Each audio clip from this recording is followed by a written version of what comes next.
Test 1, 2, 3. Test 1, 2, 3. Testing 1, 2, 3.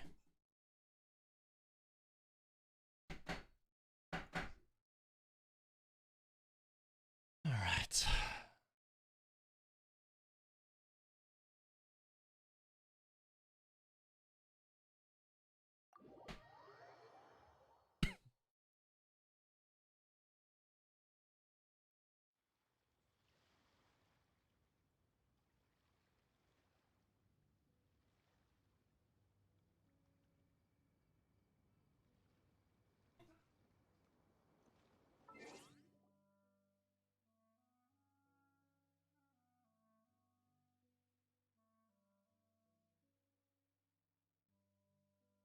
Test 1, 2.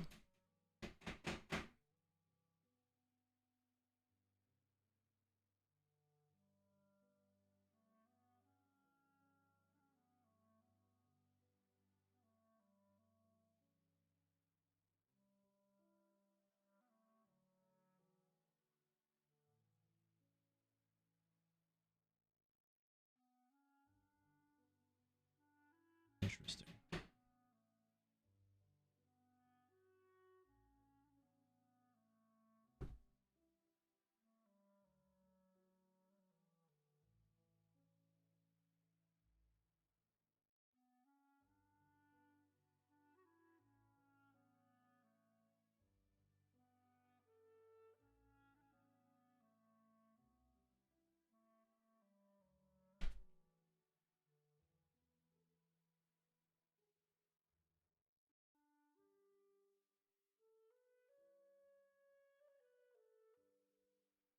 Hey, okay, seems like everything is working. How's everybody doing tonight?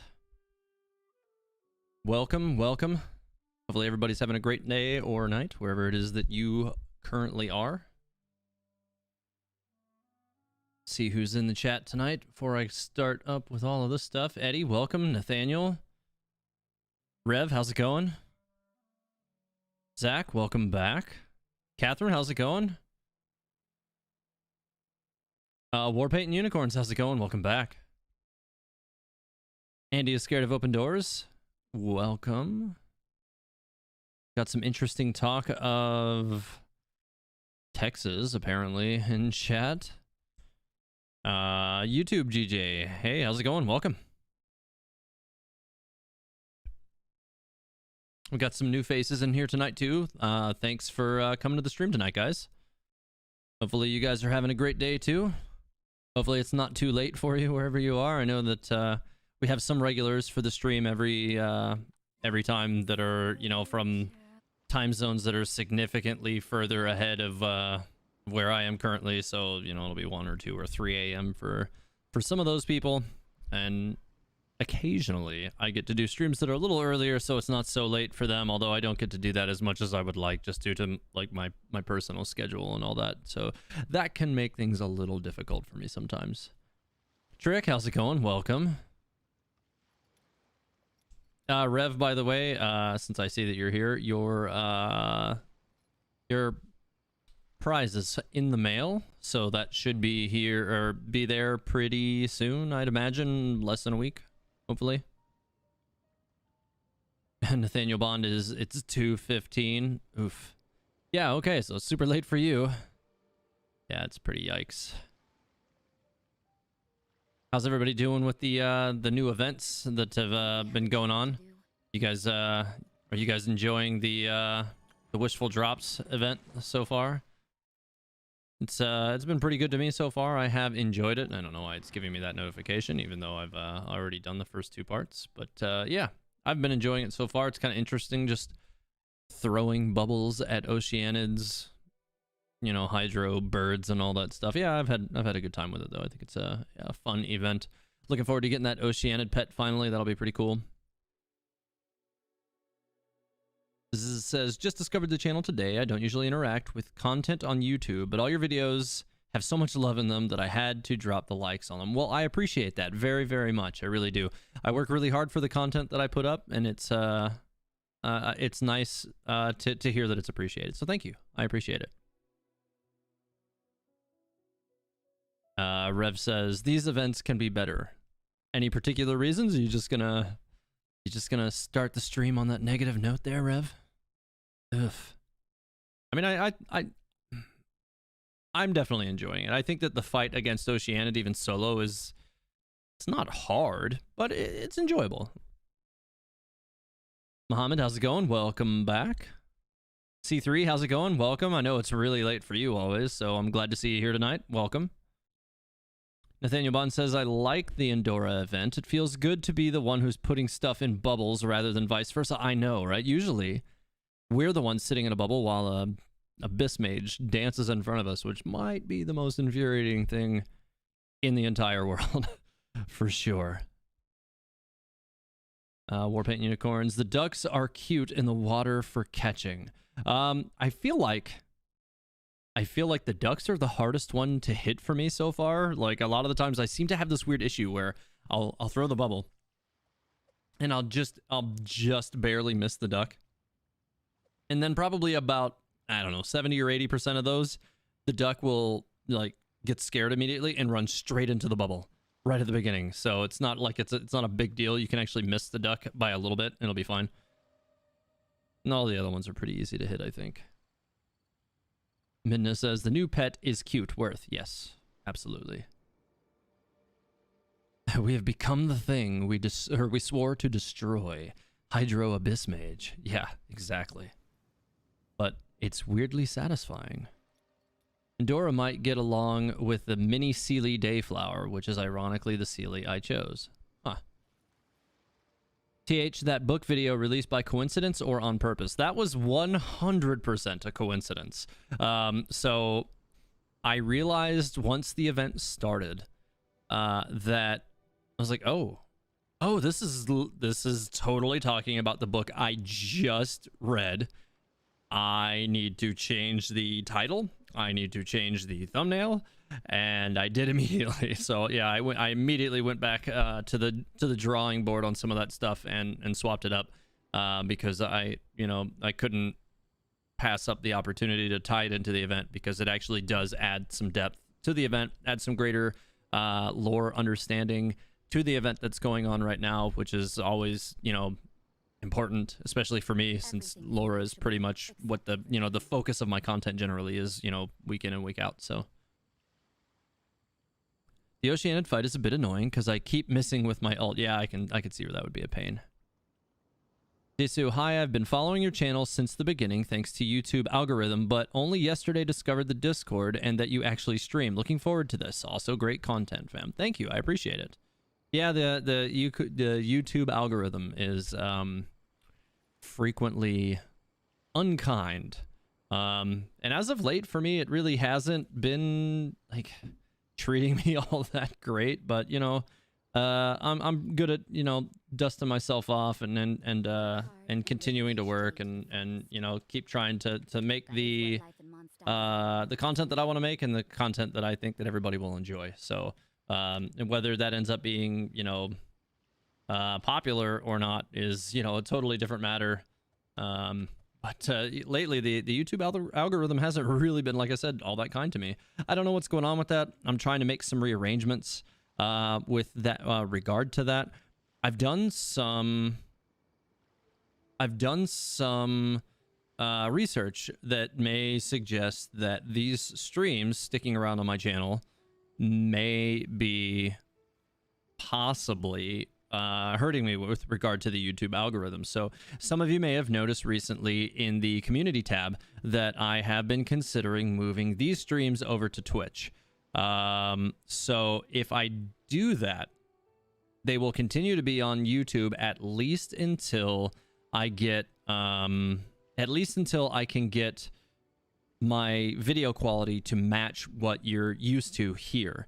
But in order for me to do that, I will need everybody's help. Everybody who does come to my streams regularly, I'll need you there because that will help me get affiliate and partner and all that stuff that I'll need to get quicker, so that I can be established over there and actually be allotted that higher bandwidth, that higher quality, so that everybody can enjoy it. So we'll see how all that goes. Right now, I haven't confirmed, like, I haven't decided for sure that I am going to do this. I'm still doing some research before I pull the trigger on that. But right now, I am also thinking that when I do that, as opposed to my Twitch channel being called Tevat Historia, which it's currently named right now, it'll probably be something more along the lines of Historia Gamer. That way I can also stream other games if I want to, because I've had, you know, some feedback suggesting that, like, it might be interesting for other people to you know, watch me play some other games and get into some content with some other games and other, you know, explore the lore of some other worlds at times. So if that's something everybody would be interested in, please let me know, and I will be sure to dig into that a little bit more as I get into the possible, you know, Twitch arena details and all that good stuff. But like I said, you know, it's one step at a time right now. Like I said, I'm still working on finishing up some research whilst still simultaneously trying to create content for release on a weekly basis, which you know, can take a lot of time. So all I can do is just keep pressing on it, keep moving on with all that stuff, and keep on going. So let's see, I missed a little bit of stuff on the chat here. Ray says, honestly, your lore videos were what got me into Genshin lore and world building. It's probably the reason I still play the game after getting to the late game with, like, no content. Yeah, you know, I've actually heard that a little bit, and, you know, that's one of the things that really makes me strive to keep making content, to keep making my content better as well, is that there are a lot of people who got into the story because of, you know, the added depth that, you know, that I helped to provide, and that, you know, it's a great feeling. It's like, oh, okay, that means that you guys are invested in the game because of something I did, and it's a good feeling. I do appreciate when I hear that too. Pineapple's cake, yes. Cake. Andy is scared of open doors. You don't use Twitch, unfortunately. Sad. Like I said, for a while anyways, Andy, I'll have it on both platforms, but if at all possible, like, pretty much what I'll be doing is the notification will still be put up on my Discord with a link, and it will still be put up in my YouTube community post whenever I go live, even after I stop streaming to YouTube, if I do. But the thing is, you know, I may not have it, you know, a choice in the matter, because if the YouTube algorithm is looking at me negatively because I'm streaming and my streams are only getting, you know, anywhere from, you know, 3,000 to 10,000 playbacks over a period of 2 weeks, that could make it look like to the YouTube algorithm that I am not, you know, as a DVRable, rewatchable video afterwards. It makes the YouTube algorithm think that I am not doing well. So it's just one of those things, like, I may have no choice but to readjust if I want to keep streaming, and I do, because I do enjoy engaging with you guys twice a week. It's really one of the highlights of doing all of this. TH the Diva main? Diva main? I mean, I did play a lot of Diva when I played Overwatch, but I don't know if I caught anything specific. She wasn't my main, though. She was when I started, for what it's worth, but yeah. Okay, let's see what else we got here. Eddie says, other content would be perfect to do on Twitch so that it doesn't mess up your algorithm stuff on YouTube with the Genshin content, so that's perfect. Yeah, and that's among some of my other considerations as well. Don't worry, there are no open doors on Twitch. Welcome regulars and new people. Yeah, Rev is right, yeah. To everybody who's new tonight, welcome, and thanks for being here. Oh my god, yes, name your Twitch account Toxic Historia. I don't know about that. I think people will come there and expect me to be toxic, and that's not generally the way I like to do things. Adrian Dalvia, hello TH, welcome, or just came to the stream. Well, welcome. To be frank, Genshin does seem to strike the balance of a lot of story shown in gameplay and also a lot of good lore. Yeah, it does. They fall in a great spot for sure. TH, how would a second YouTube channel fare? So it really depends on what it is that, you know, I would want to do. And there's definitely a possibility that I will be creating other YouTube channels in the future as well as this one begins to become more stable. some of it may or may not even be game related. Some of it may be, related to other interests that I have. And then, if I can find an audience in doing lore content for other franchises, such as like Horizon or even the Final Fantasy VII Remake type stuff. Like, those are games that I'm really invested in and I would love to make content for, and would be very interested in doing that. So I very may well do that. YouTube GJ, thanks. I appreciate it. I got into your channel because I already loved the lore in the game, and you were the only one talking about it at the time. Well, I'll take it, and I'm glad you're still here, bud. And I really do appreciate your continued support. It means a lot. Thank you.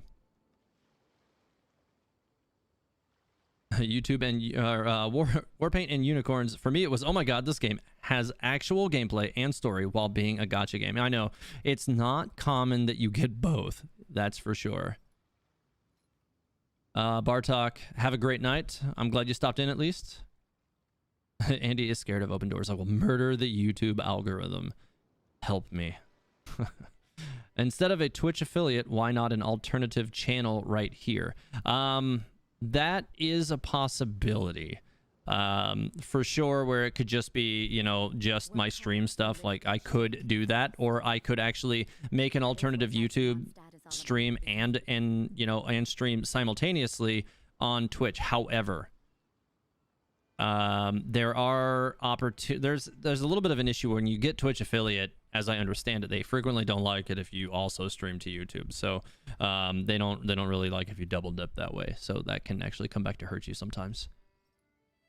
To be honest, the main reason I play this game is for the lore and story. Your interpretations of the lore is very interesting and makes me think a lot more.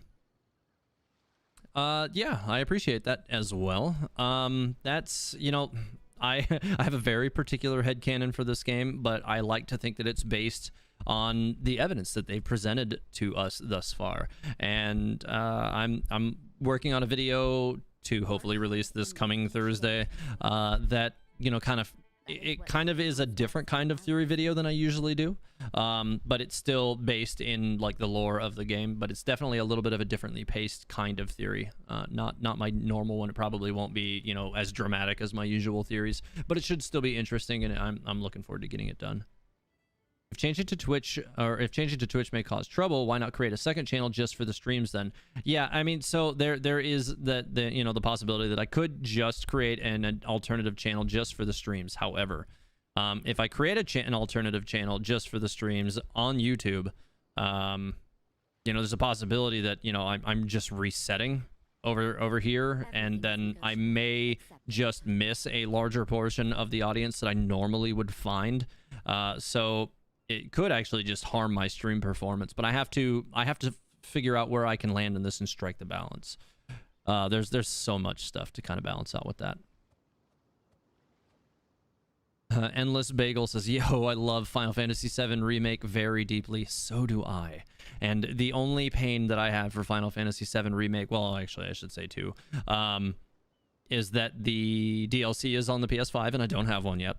So I gotta figure out a way to get one of those with this crazy shortage of consoles and graphics cards and the way the world is working right now. Just like completely ridiculous upside down world, but we'll figure it out. And then the other would be, seeing as like Final Fantasy VII Remake wasn't actually a remake, it was actually a continuation in kind of a alternate timeline, so that we may actually be able to get the good ending, because the real Final Fantasy VII actually, was kind of like the bad ending. So like, it could end up being the ending that kind of like everybody really wanted, or it could be so much worse. Who knows?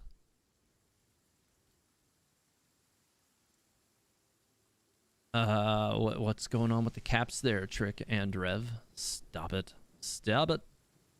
Also, Henning and Lunacy not here today. Apparently not. Hopefully they'll be here later. Rev and Harass TH now and then. Yeah, well, you already do that now. But you also fall off cliffs periodically, so there's that. TH Senpai. Name it Twitch Historia so we can keep the TH name. Clever.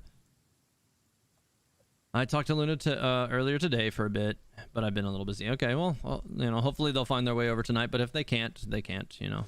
Could you dual stream through Twitch to YouTube? So you can do that. You can dual stream, but like I said earlier, when you have affiliate, Twitch can get a little fussy about streaming on both platforms. Sometimes they don't like that stuff, and then you get a little bit of a kickback, or they can threaten to, you know, like remove your affiliate status if you don't discontinue streaming on the other platform. I'm not saying that will happen, but it has happened to people. Since you like Final Fantasy, I wondered if you'll try out Kingdom Hearts as well. I've never played any of the Kingdom Hearts games. To me, it kind of feels like, if I haven't played them yet, I'm probably not going to. I don't know. Something about the combination of like original characters with Final Fantasy and Mickey Mouse just, I don't know. It just doesn't work for me. I don't know.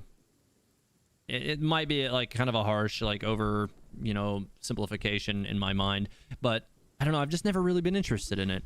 I don't really have anything against it, just on the personal level. I just never really found anything, you know, that really drew me into it either. There are some great designs in it, though, from an artistic standpoint, for sure. Jeez, Rev, have fun with your low constellation, Mona. Yeah, I see how it is, Rev. Zhongli, best build HP or attack? Really, that depends on what kind of weapons you have available to you and what kind of artifacts you may have available to you at any given point as well.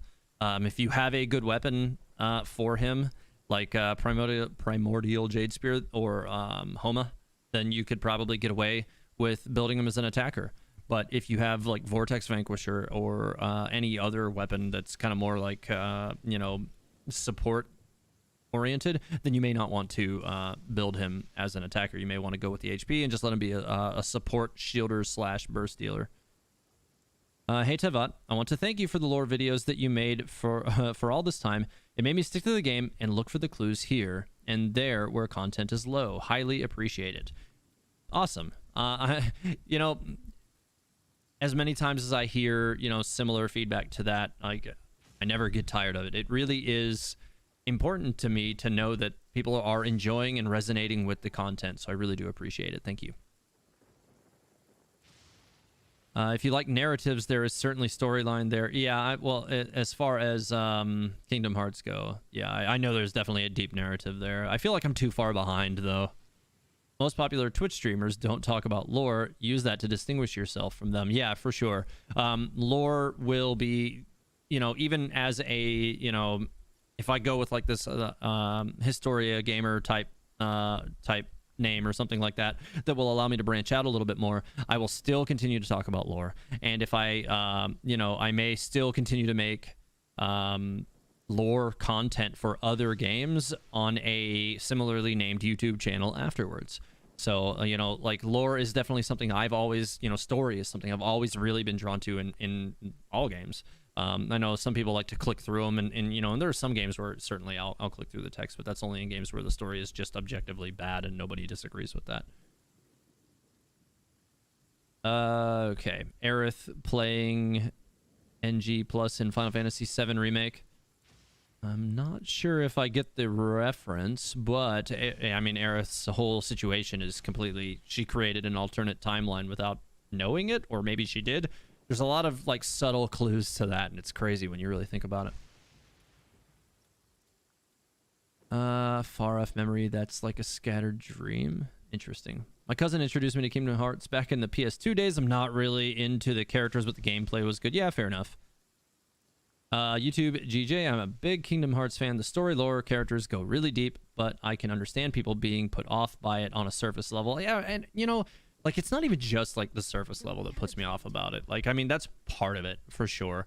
But it's also just like there's a lot of, you know what, there's like 3 or 4 titles already. Like, it would take me a long time to get caught up into that. And I barely have time just to keep up with Genshin content and Genshin gameplay at the same time. But I'll have to make it work with time, especially considering I really would like to do this full time. I really would. You know, like, I don't, you know, like, I've made a good life for myself. Like, my wife and I do okay, you know, with our careers and all that, but like, I certainly wouldn't mind not having to do it anymore. And if I can do this, you know, full time, this would be amazing.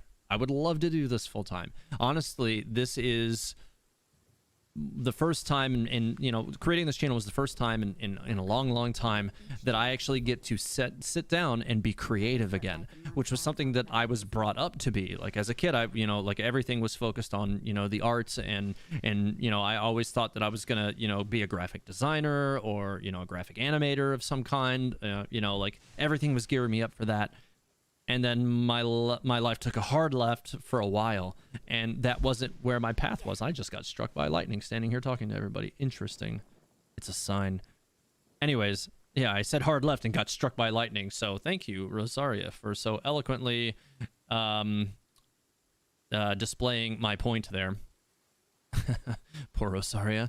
Anyways, so yeah, life took a hard left, and then I didn't end up going that route.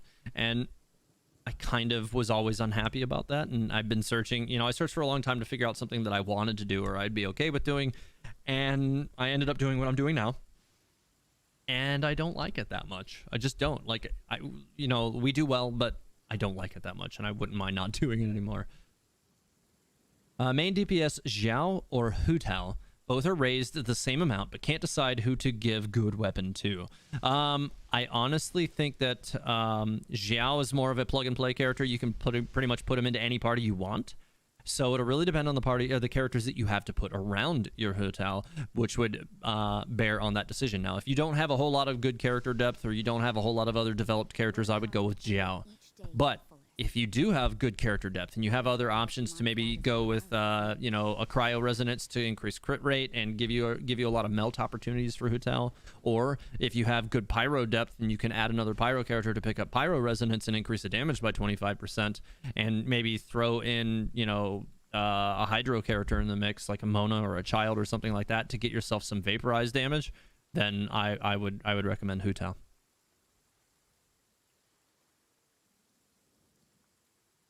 Anyone know any good builds with Hu Tao and Zhongli? My team is Vaporized comp with Hu Tao, Sucrose, Xingqiu, and Chi-Chi. I don't know. Hu Tao doesn't need healing, but I suck at dodging, and I don't know who to replace. So, I mean, there's all sorts of different ways that you can bring Hu Tao, you know, to life, pretty much. But, you know, if you have Zhongli in the team, then you really won't take a whole lot of damage anyways, so long as he's built as a supporter. So if you're Vaporized comp, then you keep your Hydro character, Xingqiu, which it seems to be. And so, you know, with Zhongli, a lot of the times you don't need a healer. But you could also, you know, throw in a character like Jean or somebody like that to make up the healing. Yeah, you'll overheal your Hu Tao from time to time, or you could, you know, you could even keep Chi-Chi and keep, you know, notching the heals up little by little. That also works nicely. So really, I don't really see anything wrong with the team that you have now. I would maybe drop Sucrose, if anybody. Endless Bagel, enjoy your content. Wish you luck with your channel. Thank you. I appreciate it. And your support. Thank you. At Tevad, I mean that it seems Aerith is aware of what will happen. Yeah, so what was it? The last thing, one of the last lines that she had in Final Fantasy VII Remake was, she made a reference to terrifying freedom. I forget the entire line. But, you know, like before they step through the portal at the end, it's like this is where like their hard left was, right? Like this is where no longer are they on the same path. They've, you know, they've defeated the spirits that were pushing them along the original route of Final Fantasy VII, and they've pushed into a different one at that point. Like they're no longer being guided to the finish line that they already reached once in an alternate timeline. They're now on a different one. And so that was one of the most interesting things to me. And, you know, there's a lot of evidence if you look back through, like, you know, Final Fantasy VII Remake, if you know anything about the original game, where it really does seem like at the one of the last things you see in the original Final Fantasy VII game was like Aerith in the live stream, and that's like the first thing you see in Remake, and it suggests heavily that she like traveled back in time through the live stream and transferred her consciousness back into herself living, so that she could almost unknowingly or like instinctually like dodge the reality that they, you know, that they lived already once. So it's really interesting. I can't wait for them to go further into that, and I would love to explore that as a lore creator as well. TH, can you tell Dvalin to give me his plume? Oh my god. If you can tell Ondarius to give me more of the god, what is it called? Then yeah, let me go to the item that he will not give me. It was on this window. God, I think I have, yeah, this, the Ring of Boreas. If you tell Andreas to give me more of these, I'll tell him to give you more plumes, because I've got tons of them. So, we can just have a little IP swap. I get more of these, you get more of those, everybody's happy.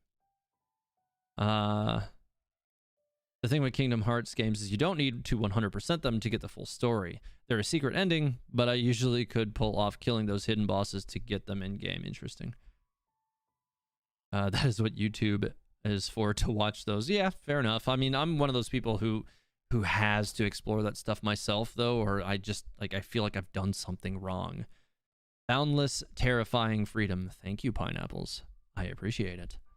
Boundless, terrifying freedom. That was the line. And, it's one of those lines, even though I forgot the first word that went along with it, I always appreciated that line. The moment I got to that scene of the game, I was just like, wow, this is different.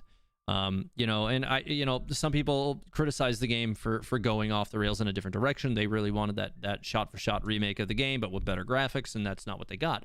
But I feel like what they gave us was so much better. Anyways, I really should get into this Spiral Abyss here before, before we wait too much longer here. So let's start pressing on that direction. Bruh, TH, tell these guys that Melt is clearly better. I mean, Melt is really good. I got nothing against Melt, although I prefer Vaporize from the perspective of a Hydro character. But, I mean, Melt is crazy good, but they're both the same. Vaporize is better objectively, if you use it from Hydro with a preset pyro, so you get that 2x bonus, but Melt is also the same, 2x bonus, if it started as a cryo reaction and is popped by a pyro. So you get that same 2x. You just have to learn how to manipulate it properly. C3 at Tavon Astoria. After the stream, I'll probably only be able to join the Saturday streams due to school. Staying up to 2 a.m. during the week would be painful. Just a heads up in case I disappear. Well, I appreciate it, C3. Thanks for letting me know. Melt is better. What are you talking about? It's 2x still, Rev. Melt is SSSS tier. I mean, Melt is good. I'm not sitting here saying it's not good. It is good. So long as you proc it correctly for the 2x, you're good. It's the same as Vaporize. I prefer the Hydro side of it, going Hydro Vaporize, because, it allows me to play characters that I enjoy a little bit more. But, that's just my personal preference. But both of the, both Vaporize and Melt are 2x, so long as you do them the right way.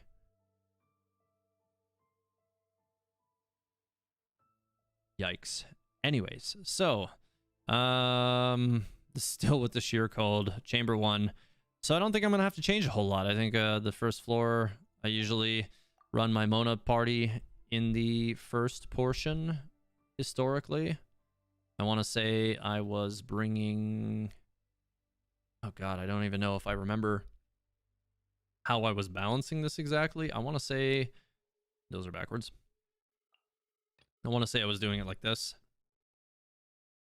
So I should be able to put down Xinyan, Hu Tao, and Albedo here. All right. I think this is how I set up, and I'm pretty sure I ran through it. It's pretty much just like this the whole last one, and it worked really well. So we'll try that again.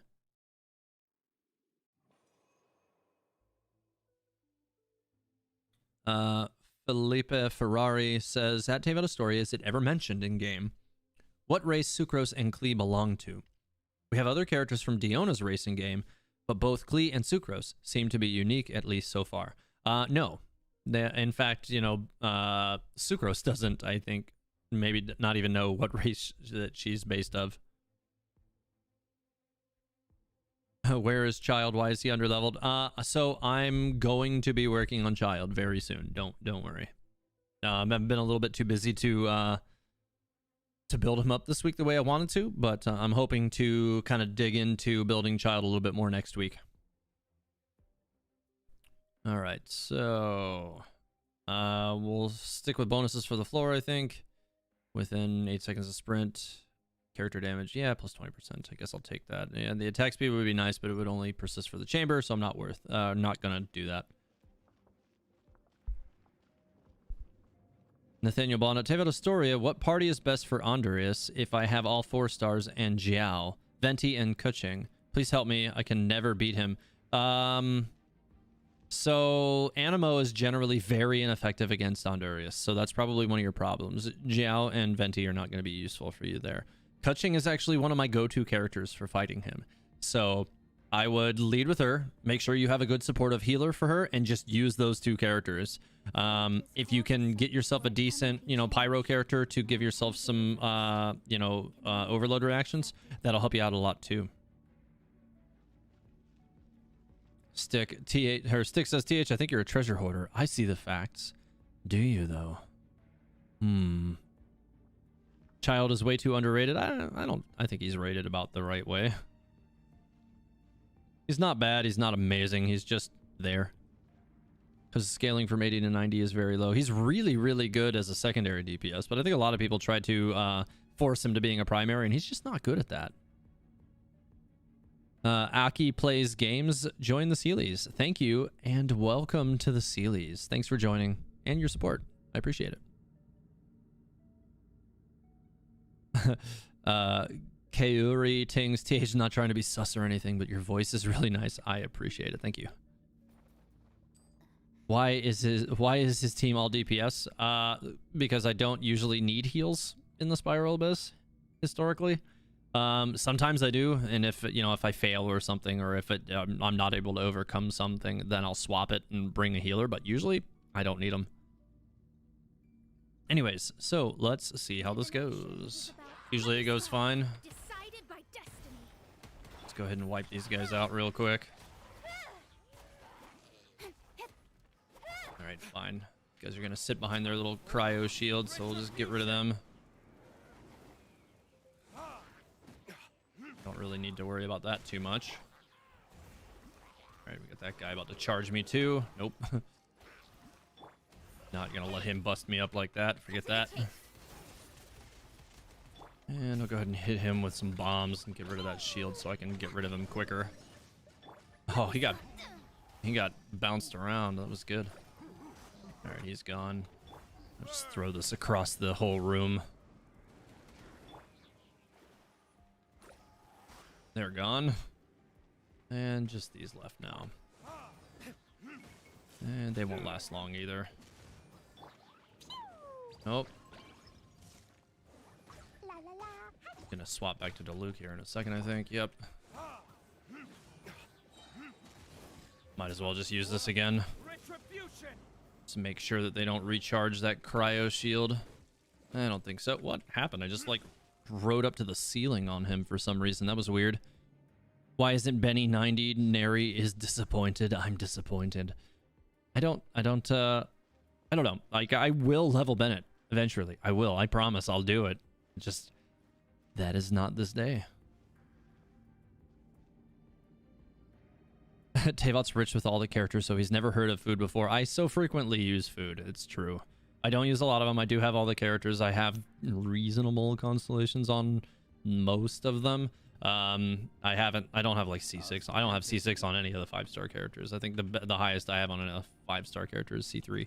But yeah, I mean, I do have all the characters. They're relatively well built. It does allow me to push through things in ways that maybe other people can't, just because I've been fortunate. All right. Go ahead and set all this down too and just make it easy for myself. Oh, he exploded. Let's see if I can just pop his shield really fast. Nope, that didn't go down as fast as I was hoping it would. Oh well. Fine. Alright, now we're good. Oh, did he? Oh, that was a new one that spawned. Okay. I was gonna say, did he just rejuvenate or something? What just happened there? I need to go near this area over here and get thawed out here before I take unnecessary damage that I don't want. Hotel, I don't mind taking some damage just because I need to keep her fairly low anyways, but I don't want to take too much. There we go. No big deal on that one. Drink your Adeptus Temptation, yo. I don't even know what that is. Will I be live streaming the Archon quest? Yes. I will most certainly be live streaming the Archon quest. You guys can expect that to be my next stream since that's coming out in a couple days, I think. My next stream will probably be Tuesday, I think. And then I'll be streaming that. At Tevano Story, is Bennett any good? Because I've seen people calling him the god of Genshin, and some people putting him second only to Amber in their tier lists. For one, I don't put a lot of stock in tier lists myself. I don't. A lot of people who have been with me since the beginning, they know that I don't really subscribe to tier lists. I more prefer to evaluate the characters on their merit myself and through my own experience rather than, you know, taking up the subjective opinions of others. With that said, Bennett is a very effective buffer and healer. You're not going to be looking to him to cause damage, but you're going to be looking to him to improve the damage of all of your characters, and he does that really, really well. So that's one of the reasons why tier lists can lie to you, because a lot of tier lists really only evaluate the characters based on their damage, and then you're going to have a problem with that. So that's one of the things you have to look for. Okay, wait. Let me just go ahead and pop this here really quick. Get these guys out of my face so that they're not causing me hassles.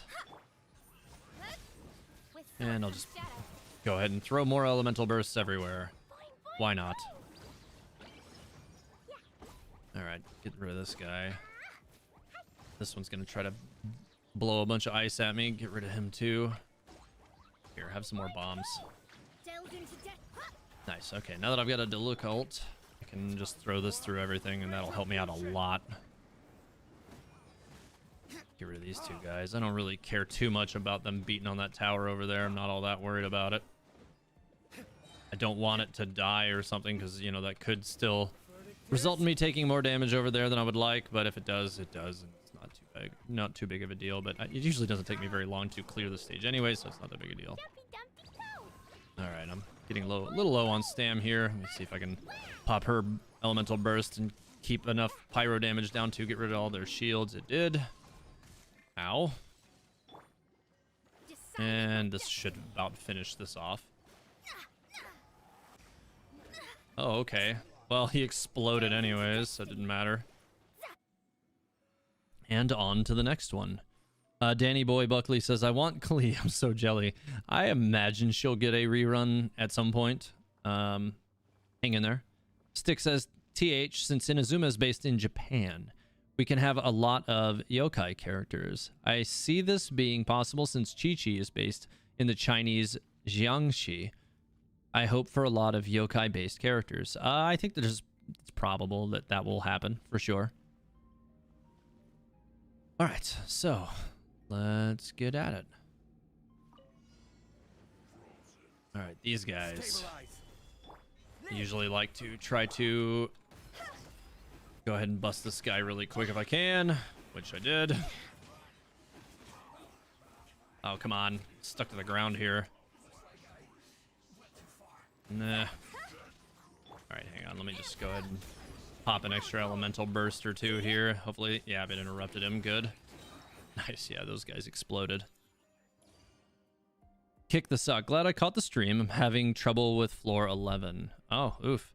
Yeah, I mean, floor 11 is typically one of the worst for a lot of people. I usually bring Venti to floor 11 myself, so hopefully you have Venti. He helps a lot. He really is one of the biggest impactors for that. Last chamber, I'm going to go ahead and take the attack plus 40 for defense minus. It's not usually an issue. At Tevada Story, do I think there will be an Albedo rerun in the future? Yeah. I suspect we'll have reruns on all the characters before too long. It serves two purposes. One, it brings back characters that they know people want and will be popular, you know, and it also helps people who weren't, you know, who were not playing the game or were not lucky to get those characters when they reran the first time, or when they ran the first time, rather, I should say. And then also it gives them some breathing room where they don't have to create another character for a little while, or at least they don't have to release a character that they're working on for a little while, which gives them more time to polish them, which is always nice. All right, so let's get into this one. It's Law Churl. Gotta be a little bit careful with my Diluc out the door here so I don't get him killed accidentally, or my Klee either. Oh, she died. Not a big deal. It's the last floor. Usually I don't have that problem, but it happens sometimes. All right, this guy's gonna need to get out of here. No, stop trying to smack me in the face, dude. Oh, well, Diluc's dead, but that's not a big deal. His shield's gone, and that's all I really cared about. Use my elemental burst. That'll give me a little bit more breathing room with this. You know what? Here. I'll throw this on him, too, and he'll probably just explode. Yep. All right. So one enemy down, the other two are nothing anyways, so I'll be fine. Poor Klee and Diluc, but I didn't need them anyways. Not anymore. I just needed them to get rid of that shield, so we're good. Okay. Last one. Enough YouTube for today. Trick is the only... It's only the start of the day. Oof. All right. Here we go. Last one here. Oh, nope. That was almost bad. Almost misplayed that right away.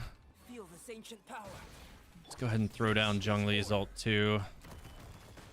Now I can kind of kick back from the other side here. Oh my god, those guys exploded. Yeah, that was like a 10-second floor. Okay. Whatever. Okay, so... I always forget that I need to exit so I can look at the floor. I'm probably going to leave it the same way it was before anyways, but we'll see. Do I prefer a Hu Tao, Zhongli, or Klee? Hu Tao. For sure.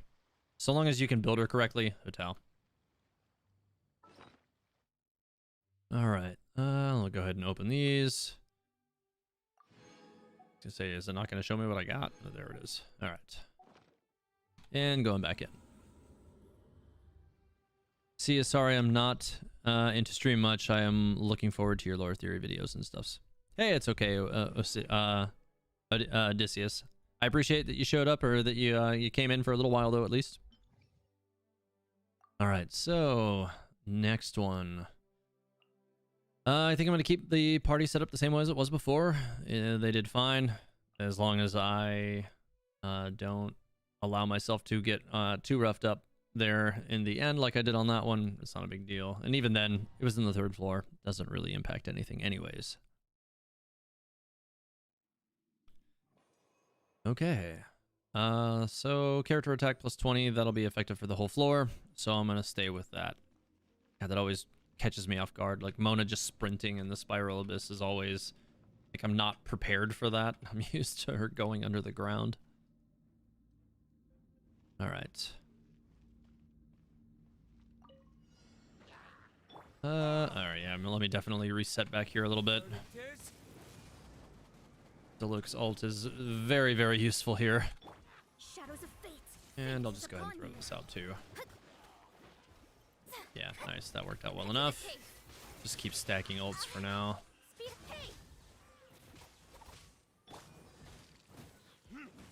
All right, I need to get close to the Sealy for a moment. Get away from me. One of these days I'm going to finish building my Klee properly so that I can actually get a little bit like more effective and consistent damage out of her. She doesn't do terrible or anything, but she's definitely not up to, you know, up to par with my other characters right now. Like my Mona or my Keqing, Hu Tao certainly not, or Zhongli even. Like those characters are all much more effectively built than she is. All right, let me go over here really quick and stop taking free damage.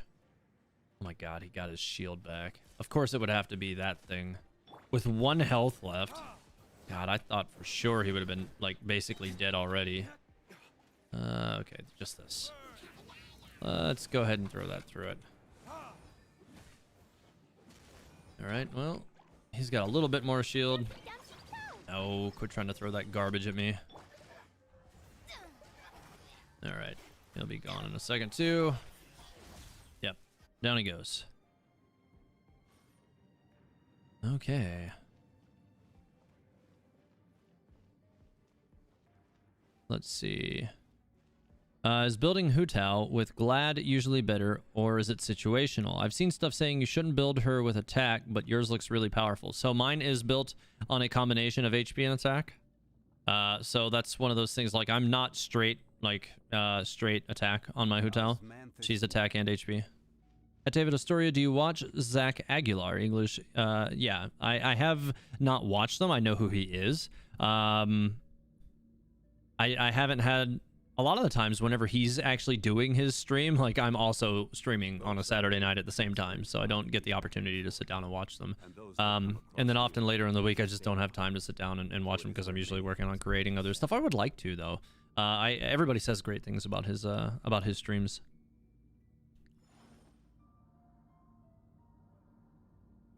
All right, so let's do this one. I totally did that out of order, but I'm stuck with it. Whatever, it's fine. Should have thrown down Albedo's field first. I'm just gonna do it now. Where'd she go? There she is. Fine, hopefully this will at least finish her off really fast. Yeah, it did. Alright, I need that Sealy to come over here and give me some heating back. Thank you. Now I can finish these guys off. He just absolutely exploded too. Alright, no big deal on that one. Floor 2. TH, any plans for like a collab, what the hell is a collab? A collab with another Genshin content creator. I'm not against the idea. Certainly not against the idea. I don't have anything in the works, but that's only because nobody's ever approached me to do it. But I'd certainly be open to doing it. I haven't reached out. I mean, I've kind of done some like light collabs, I guess, with some music creators to Benedict Fargus, I contacted him for the use of his music in one of my theories, and he was more than happy to allow me to use that music. And he even told me that if I wanted to, if I gave him like some lead time on it, if I had any particular tracks that I wanted him to prepare for a given video, that he would do that. And I just needed to give him some time for it. But that said, he's actually made most of the ones that I would have wanted anyway, so I haven't needed to take him up on that just yet. But yeah, no, I haven't had any like actual like you know, dual streaming collabs or video collabs yet. But I would like to do that. I would. Haven't seen Zach streams live, but I do watch them later in the background a lot. Fair enough. TH, any... Oh, wait, what? I think I'm missing... Who would you say is the best main DPS at the moment? So I feel like that question is going to be absolutely depending on what weapons you have available to you, because that's what changes everything. You know, if you have Staff of Alma, then I think undeniably it's Hu Tao. But if you don't, say for instance you have Jade Cutter, then Keqing will be probably your best primary DPS. If you have Primordial Jade Cutter, then you could make Zhongli or Xiao your best primary DPS. If you have Skyward Atlas and no other 5-star weapons, or Lost Spirit of the Sacred Winds, then Klee or Mona could be a really potent primary DPS for you. It really just depends on what weapons you have available to you.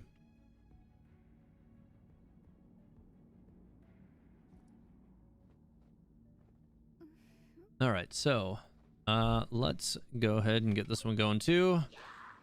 I'm just gonna blow these two guys up. I don't even care, just get them out of my face. I probably should have waited a second just so that the other ones also came into that attack, but whatever. Oh, well, he still got caught in it anyways. Whoa, he tried to hit me right at the tail side of that. That's not okay. Could you not? All right, come on. Yeah, nice. Okay, he blew up. Shadows of fate. You're not fine. Vaporize then. Oh, nope. He tried. He got nothing. Rev, welcome newcomers. Have a good time here. He's right though. Welcome to everybody who's on the stream for the first time. If you enjoy the content, be sure to leave a like and subscribe to the channel.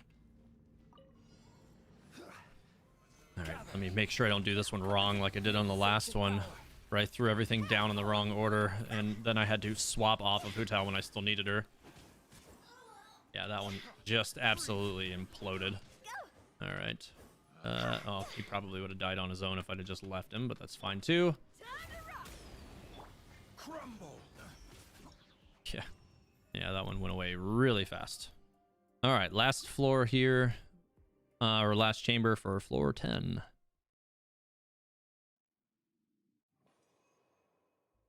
All right, so yeah, definitely the crit rate. That's not even in question. Especially on the last floor, you can pretty much take whatever the one the best is. My dad's argument was that even without the Gnosis, Zhongli is the strongest since he didn't have the Gnosis in the Archon War. So he is weaker, but has the power he had in the Archon War. Yeah, he does have that. And I do think, like, from a lore standpoint, he's probably one of the most powerful characters in the game right now. From a lore standpoint, anyways. From a gameplay standpoint, he's still really powerful, for sure. I had a thought, if Mona used her hold E from afar without removing the pyro mark on the enemy, maybe her charge attack can deal more damage. I mean, generally speaking, like if you're trying to trigger vaporize with her charged attack, you have to already have the E on the field somewhere else, or yeah, or you do the hold and drop it outside of their range or that kind of thing usually. Renar says, what element was the delusion that Diluc's father used? Was it an unknown element? In the manga, it definitely seemed to be like a dark element, or maybe it was just pyro, but because it was a delusion, the flames were not, you know, standard flame colored. They were like a shadow flame or something. Definitely something along those lines, it seemed like. All right, let's see. Yeah, I want to get the other enemy a little closer. Let's bring them both to the same spot. Maybe I can get rid of all the flies with Diluc. That'll be nice. Well, I got rid of most of the flies. Oh, she tried. Okay. Well, let's go ahead and toss that up. Nice. And they'll both take a lot of damage from that. Oh, come on. She better die. There we go. Okay. Yeah. He's getting tossed around now, which is ideal. That was really fast.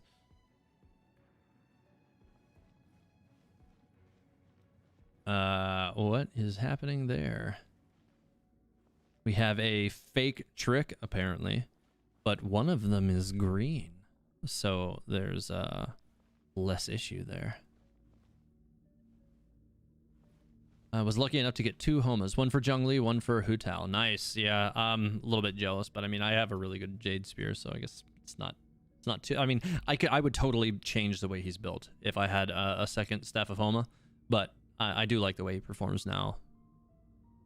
Or if I got Vortex Vanquisher, I would also change the way he's built.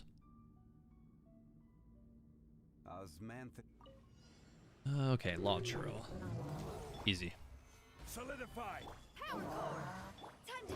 Just go ahead and use that on him and try to get rid of this shield really fast. God, he's just going to be dead by the time I get rid of the shield. Yeah, that was maybe 10 seconds. That one just completely just exploded as well. I need to exit so I can see what the floor is, but I'm pretty sure I know exactly what I have to change on this one, because I almost always require Venti for this one.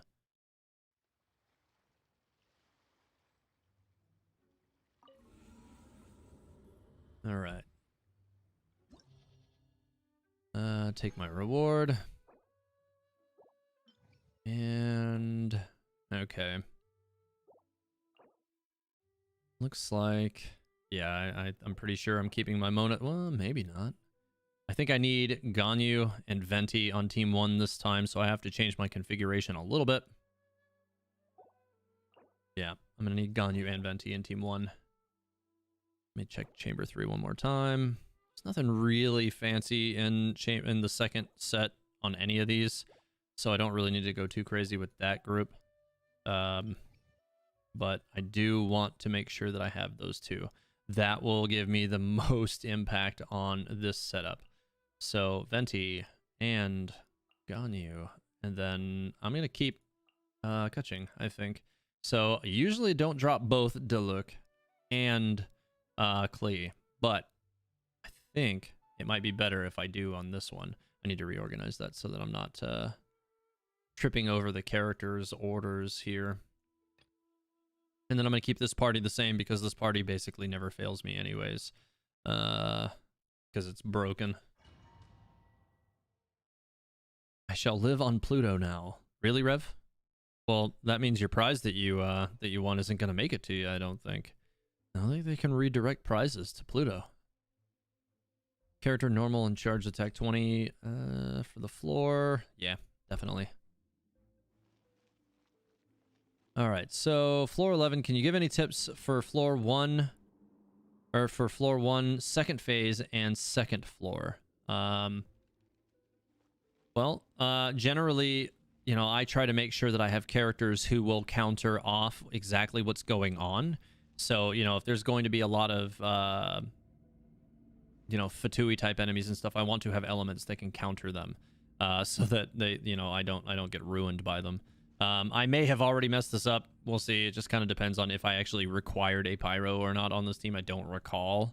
It seemed like I didn't, but we'll take a look at it again. And if I have to make a swap, then it might be Kaching that would get pushed off the team, and then I'd which would be sad because she's one of my best characters. But I may end up still requiring a pyro. So we'll see. Sometimes floor 11 takes me 2 runs, but not all the time. We'll see.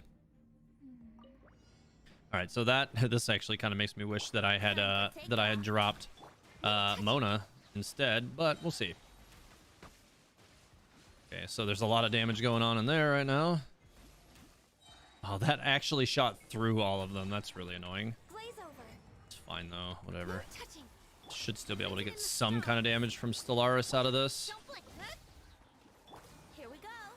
Should be able to get another Venti elemental burst soon if I charge off of it when I can. Oh, I won't even need it. There's only a few more enemies left, I think. 4. No. Oh my god, these bubbles. Enough with the bubbles, dude. Could you not? Oh god. This freaking slime chasing me around in circles too. Oh god. Taking way too much damage right now. I might end up having to bring Jean to this if the first round doesn't go well, just to kind of give me some cleanup. And Kaching doesn't really help me against all these Electro enemies. So, yeah, I might end up having to change this up just a little bit. We'll see. Unless I can pick up some heals or just play, you know, a little bit more loosely with Ganyu, because I can't lose her. I need her really badly for this floor. But we'll see. Okay, let me throw down all my shields and stuff here.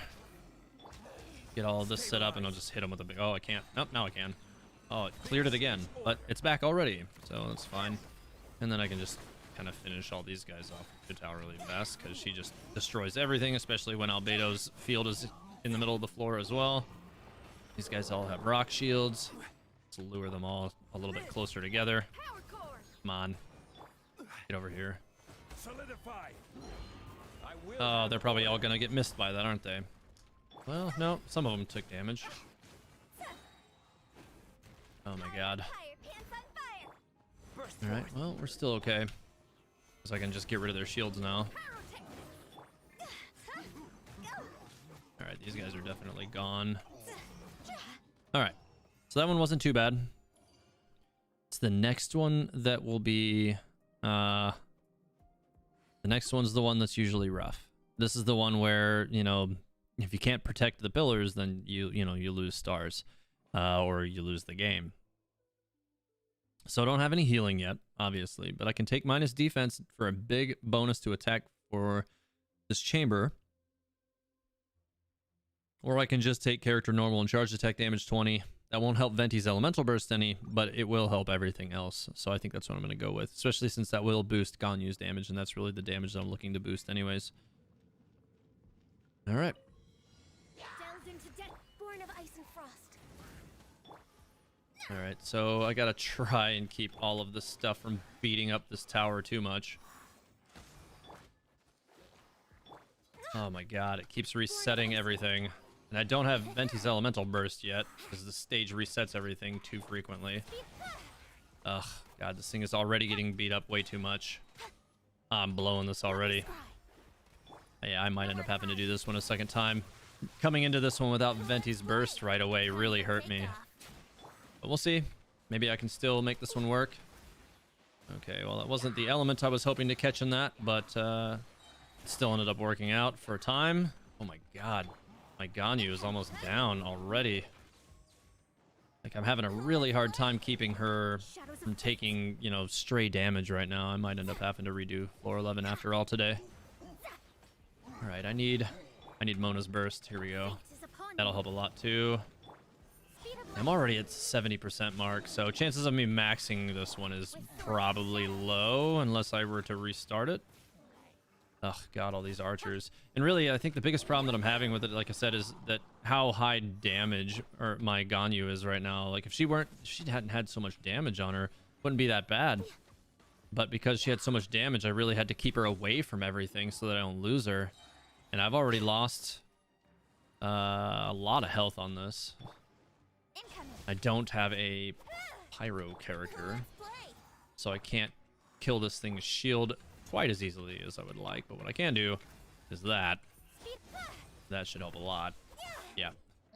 Okay, so I'm still holding on to some of that. Yeah, Ningguang is useful for this one because you can just damage block stuff that you can't get past for sure. I haven't got her fully set up for this.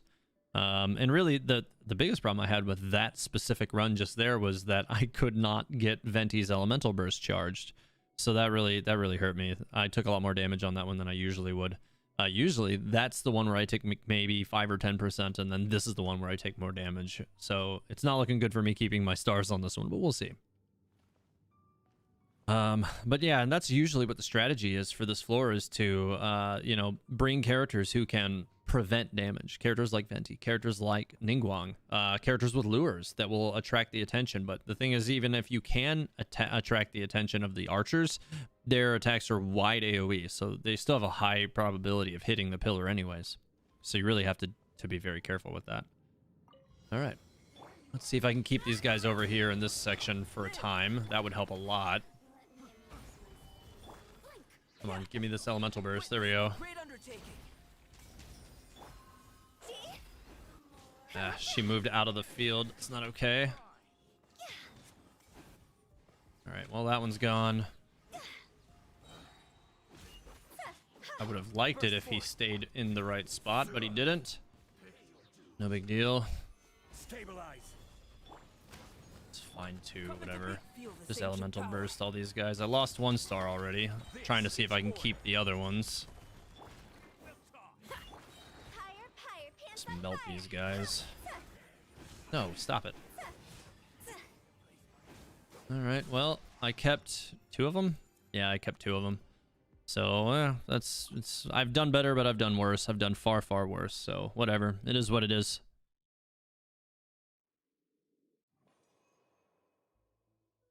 Okay, so, I'm definitely gonna take the heal. My Ganyu's way too low on health not to take the heal at this point.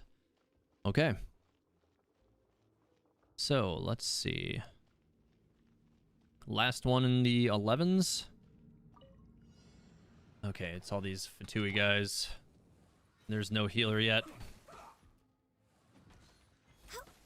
Alright, I'm just gonna throw this lure down really quick just to make sure that they can't get away with some extra freebie on me. And get lots of extra damage while they're frozen anyways. Alright, there he is. He's always the first one. If you make it to floor 3, it's not one of the hardest as long as you target the right enemies. If you target the Hydro healer first, the stage really isn't that challenging. And then really the rest of it is just a matter of, you know, setting yourself up to, you know, destroy their shields and stuff. Which can be rough if you don't have the right enemies. Like right now, he's probably going to be a little bit of a pain for me because he got his shield. Sometimes he does, sometimes he doesn't. This time he did. I think Kaching usually still does okay with him though, so hopefully I can still get through him pretty quick. Yeah, she's still doing okay with him. Oh, he tried to disappear for a second. And just throw down some consistent damage as well. That will also help. Nice. Okay. He's almost down. Oh, he cleared my elemental burst. It's not okay. I have no stamina and no elemental burst now. Here, just be frozen now.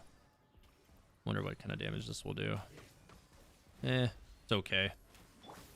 Just stay with Kaching to finish him off. That was going better. It was more consistent at least. Yeah. Hey Mary, how's it going? Welcome back. Welcome, evening streamlings.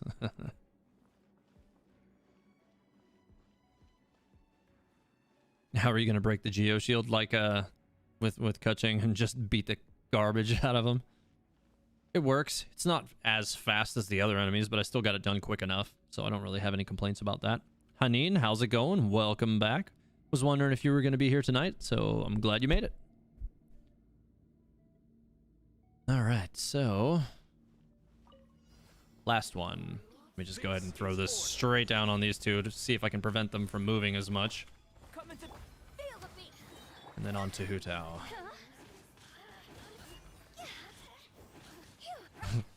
Oh, you're getting exploded. Good. Nice and fast. She'll probably die from the tick of that anyways. Okay. That was a little close. Just for a second, I thought he was going to get that freebie on me, but he didn't get it. That should do good damage, or at least knock them out of that hiding. No, it didn't. That's fine. Now that I'm back with Hu Tao for her charged attack, just pretty much destroy them. Yeah, okay. Not bad. That should still be 3 on that one. So I missed 1 total star on the 11th floor. Yeah, so generally my strategy for 11-2 is to try to just keep them away from the pillar with lures or venti. And then with my Zhongli team, it's pretty much that team is just very strong. It just is. And usually I just try to DPS race them before I lose too many. Now, sometimes I've been able to get max stars on that floor by not struggling with the first floor like I did on this one. You know, a lot of the times, like if I come into that fight with Venti's elemental burst already prepared, more than half of the enemies are already dead within the first, you know, by the end of his elemental burst. So there's not very much health, or you know, not very many enemies left, and they don't tend to get more than 10 or 15% damage on the pillar, which leaves me with, you know, a lot of wiggle room for trying to keep all of the stars. And then I pretty much had a really strong burst run with all of my other characters on that one. So that would have been one where if I had Venti's elemental burst, I more than likely would have max started, but I messed that one up. Okay, so Geo Vishaps in the first. These kind of throwaway enemies in the second. And then the Ruin Guards and Ruin Greater in the last. So I want to say I always bring Ganyu to this one. I usually forego Pyro Resonance for this one. I do know well enough to bring Jean for this one because this one can be rough if you don't. I do prefer to have a healer on this team for that reason. I'm keeping Kaching with this team though. Maybe not. I think actually I'm going to have to drop her because I think I need to bring a Pyro character. And I don't think I can really get through it without one. I think the look will be better for this one. And then, I don't know, maybe I should bring... No, I'm going to keep Hu Tao with the second party.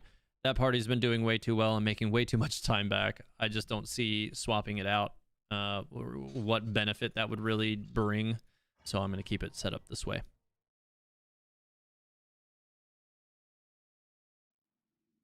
Okay. For the whole floor, yeah, crit rate. Always take the crit rate one if you see it. If it's there, get it. Especially, you know, it's almost always tagged effective for this floor. Always take that one.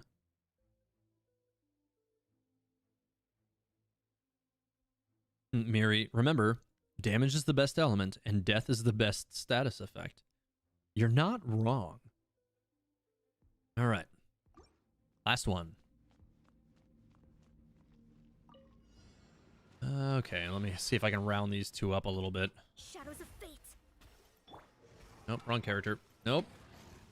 Alright, well, they should both be wet already. Oh, nope, they're not. That sucks. Fate is upon you. Alright, well, that did the job. Need to try to stay completely away from... Oh my god, I keep totally whiff-shotting these guys. Ugh. This is not going well so far. No, it is not.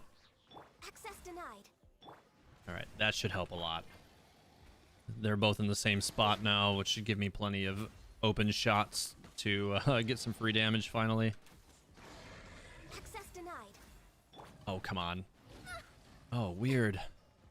Let me scry. Alright, so that'll probably still work out. All hail. Whoa. Agenda. That was a little close. Oh, come on. Okay, I was trying to get to my gun or my Gene for a heal. Almost messed that up. Let me scry. These guys are kind of boxing me out of the space that I would like to stay in, but okay. Oh my god, these guys move way too much. Stop moving so much. Nope. No touching. Nope. Here, have this. Retribution. That'll at least give me Wolf's Gravestone proc, and that'll help me finish them off quicker. Nice, yeah. I can save some time with that. God, stop with this. Okay, there we go. All right, on to this one. I didn't do too bad on this, although this floor 10 is the one where this team usually does tend to take a little damage. Usually this team does not take much, but this floor is kind of an exception. We'll see. Same enemies. I'll just bring them back this way, just like I did with the last one. Solidify. Order guide you. Took a little damage right away on that, but it's not too bad.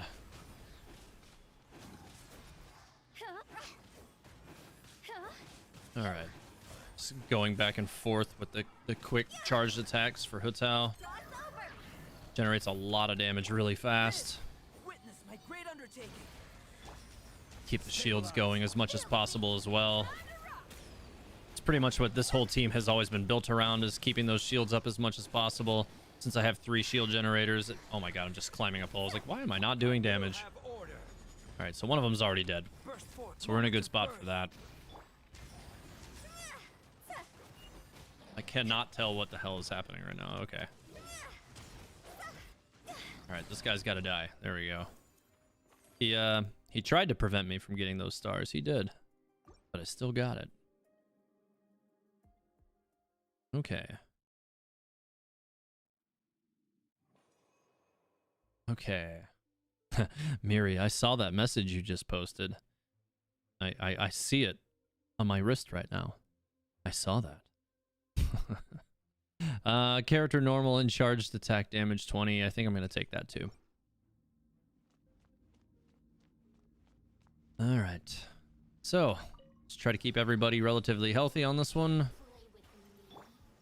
Probably should have gone for the other enemy first, because that the cryo mage is usually the more annoying one, but I did bring a pyro character this time, so I should be able to get rid of her shield easy enough. I want to say last time I did not bring the pyro mage, or I did not bring Diluc rather. I brought Keqing and had trouble getting rid of her shield, but it's not too big a deal. Oh my god, stood way too long in that little field on that one. You know what? Come here. Here, fly. Take some freebie damage from that too. See if I can get through this shield quickly. Okay. Oh, well. It didn't kill the flies. God. Alright, well. It's alright. Mona will help me get through those. Oh my god. The flies. Die. God. Keep using all these AoEs with hopes of killing the flies so that she'll stop getting her shield back, and then the flies just reappear. Shadows of Come here. Nah, you just get to fly now.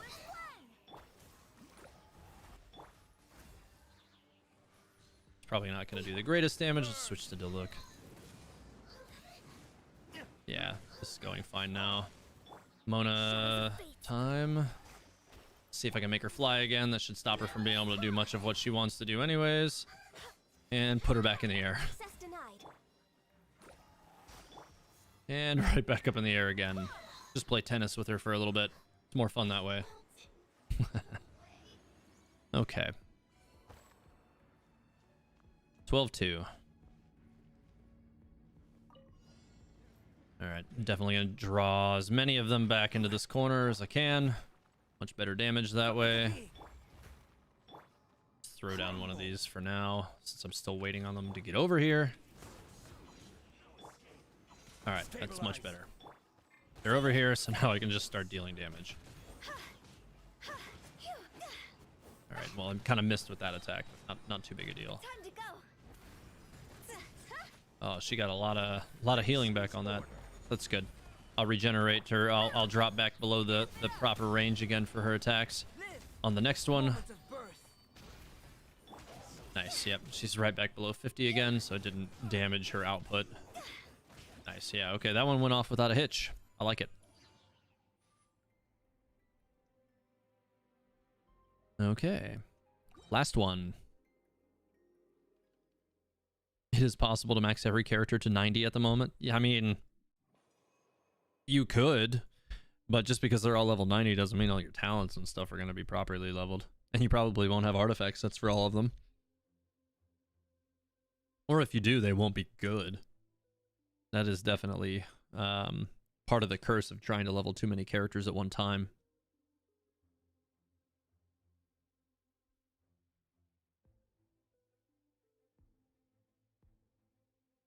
Okay, so let's get at this one.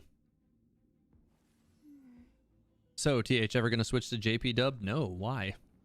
I'm definitely not going to do that. All I'm going to do is go from currently enjoying the voice acting of the game, which I don't mind at all, to having to read everything, which is a big problem for me, especially if I'm streaming the story content. And then I'd have to... you know, it would totally throw off everything that I'm doing with my channel as well, because all of the voiceover stuff I use in my videos. And then I'd have to make sure all the videos are zoomed out enough to show all the text on the screen every time, which I don't always like to do because it sometimes makes the screen a little dirtier. So yeah, I'm definitely not going to do that. Okay, definitely to gun you right away. Alright. Maybe, just maybe I can get that other weak point since he's frozen anyways. Nice. Got it. Now I should be able to get his as well. Go ahead and get these elemental bursts going. All hail. Nice. Okay, I should get plenty of damage from this. Was hoping to be able to hit both of them a little bit more consistently with that, but it's okay.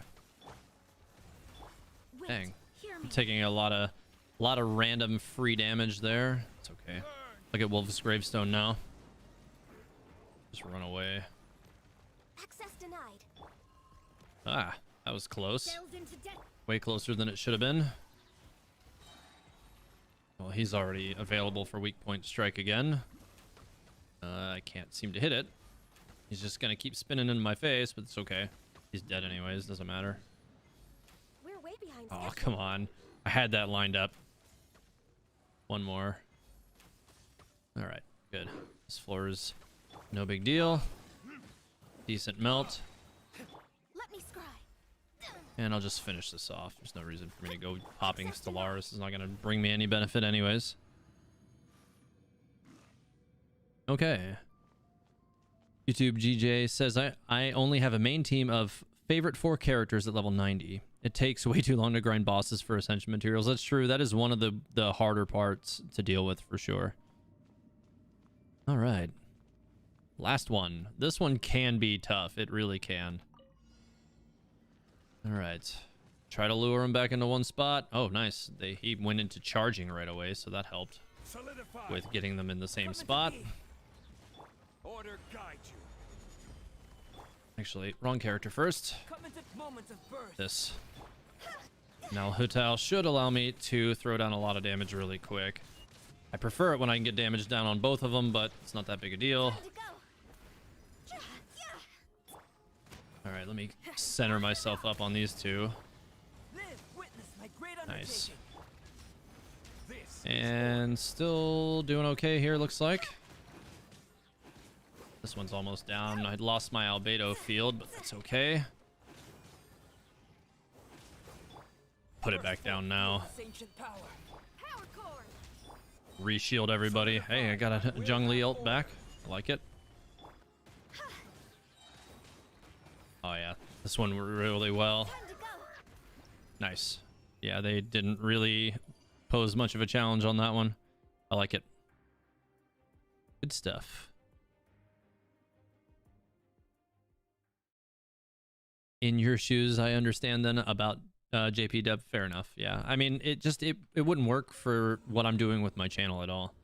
I don't have anything against like Japanese dubs, but I do like to just like, or you know, like using the actual like Japanese like voiceovers for things, and you know, in some games. But like I don't really have anything against it. But if there's English dubs for things, usually I'll just use it. So long as like they're good, and Genshin Impacts I really do enjoy as well. They don't detract from my enjoyment of the game. All right. So let's go ahead and open these up. Hopefully I actually get something useful. I got one gladiator piece. I was hoping for a lot more of those. But I got one. So let's see what that one was. Actually, I did get a plume earlier as well, now that I'm thinking about it as well.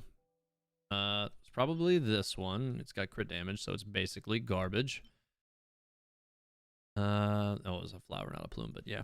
And then I also got this, which is also not good because it's double HP and defense, so that's no good. An attack circlet I got recently, that's not any use to anything either. All right, well, this is what it is.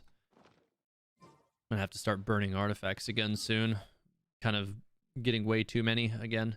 I got a lot of stamina I need to burn off as well. I need to go over, actually, if I have any crystal flies, which I should, I'm gonna make some condensed resin really quick before I do this next part. At Teyvat Histori, who's my favorite pyro character? Hu Tao. Oh, for sure, Hu Tao. She is very good. I really, really do like Hu Tao as a pyro damage dealer. For the time being anyway.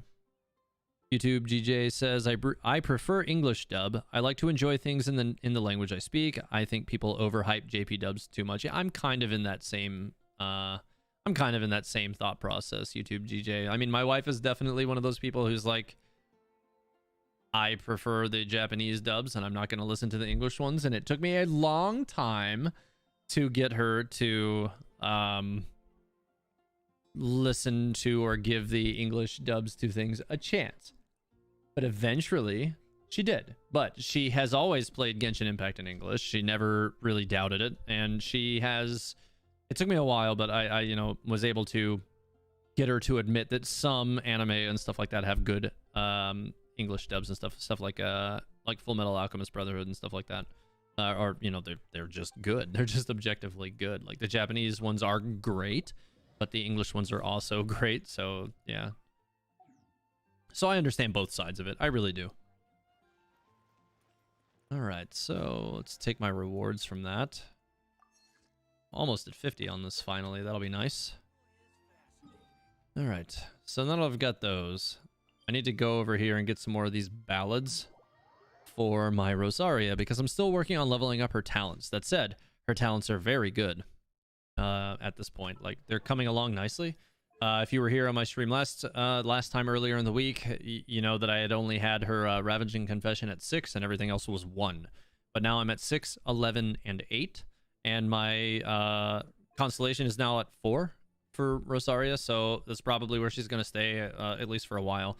Maybe eventually, if I'm lucky, I'll get number 5. I don't really care if I get 6. It's nothing great, but at least not for me building her as a cryo DPS anyways. It doesn't really do anything for me, but as a physical DPS, that would be really useful, but that's not what I have her built to do at the moment. Back into the chat here for just a second. There was a time when dubs were grading and bad across the board. That was generally speaking a long time ago now. Yeah, Miri, I agree. That was definitely Definitely the case.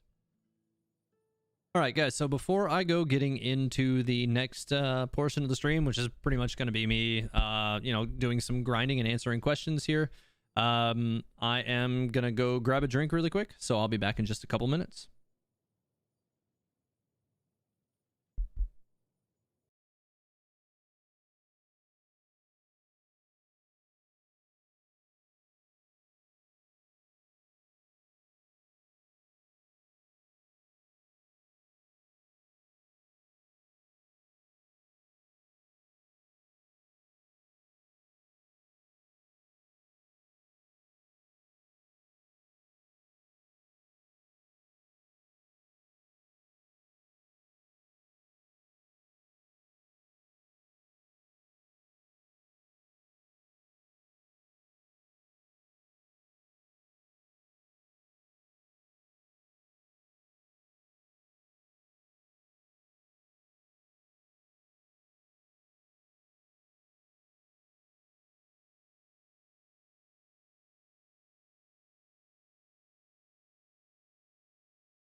Okay, I am back. Hopefully everybody's still here. Hopefully that wasn't too long. Just a couple minutes for me to grab a drink and take care of something really quick. All right. So, like I said, I'm going to do some grinding at this domain here because I need to get more of these ballads. I'm going to say this is not the group I usually use for that. I think I usually just use this team for it. I think is what I was using earlier in the week. That was Wednesday, I think.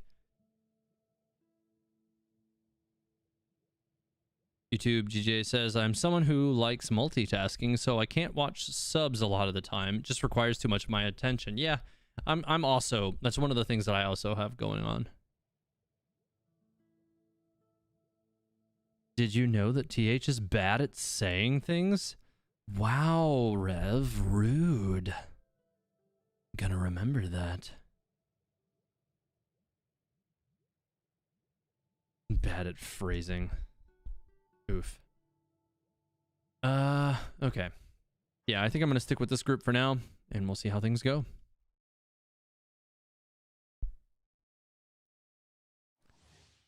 All right. So I want to say this team was pretty effective for me earlier in the week when I was using them, but there could be a swap or two that I could make, but I don't know if it's necessary. Stabilize. Amp it up. Let's go ahead and burn these guys up a little bit. Well, that was kind of awkward. I kind of bounced for a second. That was weird. Dude, those guys pretty much just disappeared. Time to go. Burst forth. No. Feel the same Tried to land on me. Get out of here. We'll have order. Power cord. See? Right. Those guys just get one-shotted whenever I do that. Ugh. Whenever you don't have enough stamina to cancel it and you just go flying through them, it is the worst thing. Amp it up. Alright, one to go. Coming to be. And he'll just die right away now. 113, that's probably one of the better finish times I think I've had on this one. So yeah, I think this team is fine. Also, TH, you're sounding less dead this week. Good. Yeah, I mean, I was on the alternating shift for my work this week, so I was working late day and generally getting a lot more sleep. Although, sadly, I ended up working 6 days this week, so they kind of took it back from me. But it is what it is. I am feeling a lot better, though, this week as far as, like, energy is concerned. At Tevada Story, I always have interesting lore questions. Today, I'm kind of without ideas for questions. I'm with a creative block. Yeah, that can happen for sure. I can identify with that. All right. Same deal as last time. Burst forth. I don't have Xinyan's Elemental Burst charged, but it's fine. Not that I really need it. Vital just destroys these guys in like one rotation anyways. I can get rid of this one's shield. Nope. Over. It's fine. Get away. Burst forth. Alright. I keep going to the wrong character here. There we go. Solidify. Now we're good. Live. Okay, well now we're on to... Oh, I picked up the wrong shield. Mistakes were made. See if I can... Yep, aggro that one to come over here. Oh, that was also close. Amp it up. Much better. Order guide you. Live. Yeah, this domain, if you just bring some good pyro characters, like really the pyro geo resonance results in so much damage output that you actually can do pretty well here even without a healer.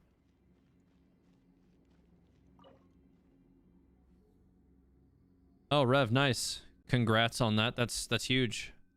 I'm really glad that I got mine because I mean, at my work we just found out that one of the people I work with's roommate tested positive for COVID today. So like we may have a quarantine type situation coming on for us, and we'll see what happens. Who knows? Hopefully that's fine. I mean, like I said, I'm really glad I got, you know, both shots of my vaccination, because otherwise that could have been bad. But we'll see what happens. Hopefully everybody's fine. I work with a lot of people who haven't gotten their vaccinations yet, so hopefully the other guy that we work with didn't get it. He hadn't interacted with her in several days, but that doesn't mean he's in the clear. He could have just been asymptomatic. With this whole thing, you never do know. We'll see. Gather. Burst forth. Witness my great undertaking. Feel the beat. Oh, the world's a crazy place right now. It has been for a while. Hopefully we can get things back to normal soon. Sure would like to be able to go to cons again at some point. That would be nice. Wow, this Abyss Mage, Hands on fire. he got he, like exploded before he got his shield turned on. He took half his health like before he even got the shield to go. That was great. Definitely not going to hit him with her elemental burst. That would be a giant waste. I'm gonna run up the middle and see if I can get him to come over here. Come on. You were shooting at me before, so come over here. Oh, come on. He knows I'm here. Stop wasting my time, other Abyss Mage. Oh my god. He teleported, but not far enough. He's gonna go over here. Come on, both of you. Wow, fine. Okay, there we go. Much better.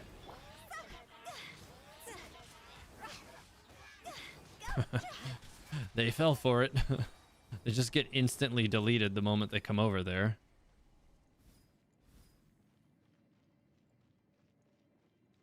Yeah, yeah. Oh, I guess you didn't realize I already got it. Yeah, I did already get it. Yeah, for sure.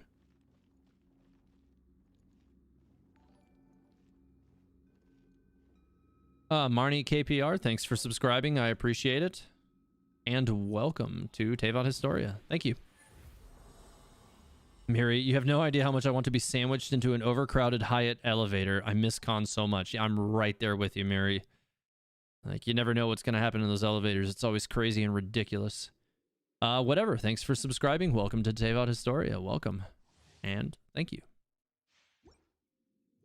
YouTube, GJ says, never been to a con, but it's been a dream to go to a big con since middle school. Something like YumaCon, since it's in the same state as me. Yazaritayu, thanks for subscribing and welcome. It's funny that you mentioned YumaCon specifically, YouTube GJ. My wife and I have judged the cosplay contest at YumaCon twice. It's been several years now. We haven't been back to Yuma, I think, for not since 2016. I think 2016 was the last time we were there. We miss it. We really do. It's great. We really like the whole venue for it. It's great. It's comfortable, and the people there are really great. But also, like, just looking over the river from the Detroit side into Michigan was really cool. Or not into Michigan, but into Canada was really cool. It was really pretty. We did enjoy that one. Stabilize. Okay. Let me just go ahead and bust these guys with Hutao's Elemental Burst. Could use a little health. They're not taking crits. There we go. Hopefully I can get through all this a little quicker. Up. Yeah, the main con that we really like to go to every year is Dragon Con. That's our big one. And we've really we usually try to go all out for that one every year, and work really hard on our costumes for that one. And then my wife and I, along with Miri Baker here in the chat, we host the cosplay contest, the Saturday night cosplay contest at Dragon Con, and have for longer than I care to recall at this point. It's been a while. I can't even, Miri, how I don't even know how many years it is. Please remind me. You might remember how many years it's been now since we started doing that. It's been a while. Can't remember what year it was when we started. No. I feel like it's at least 5 or 6 years now.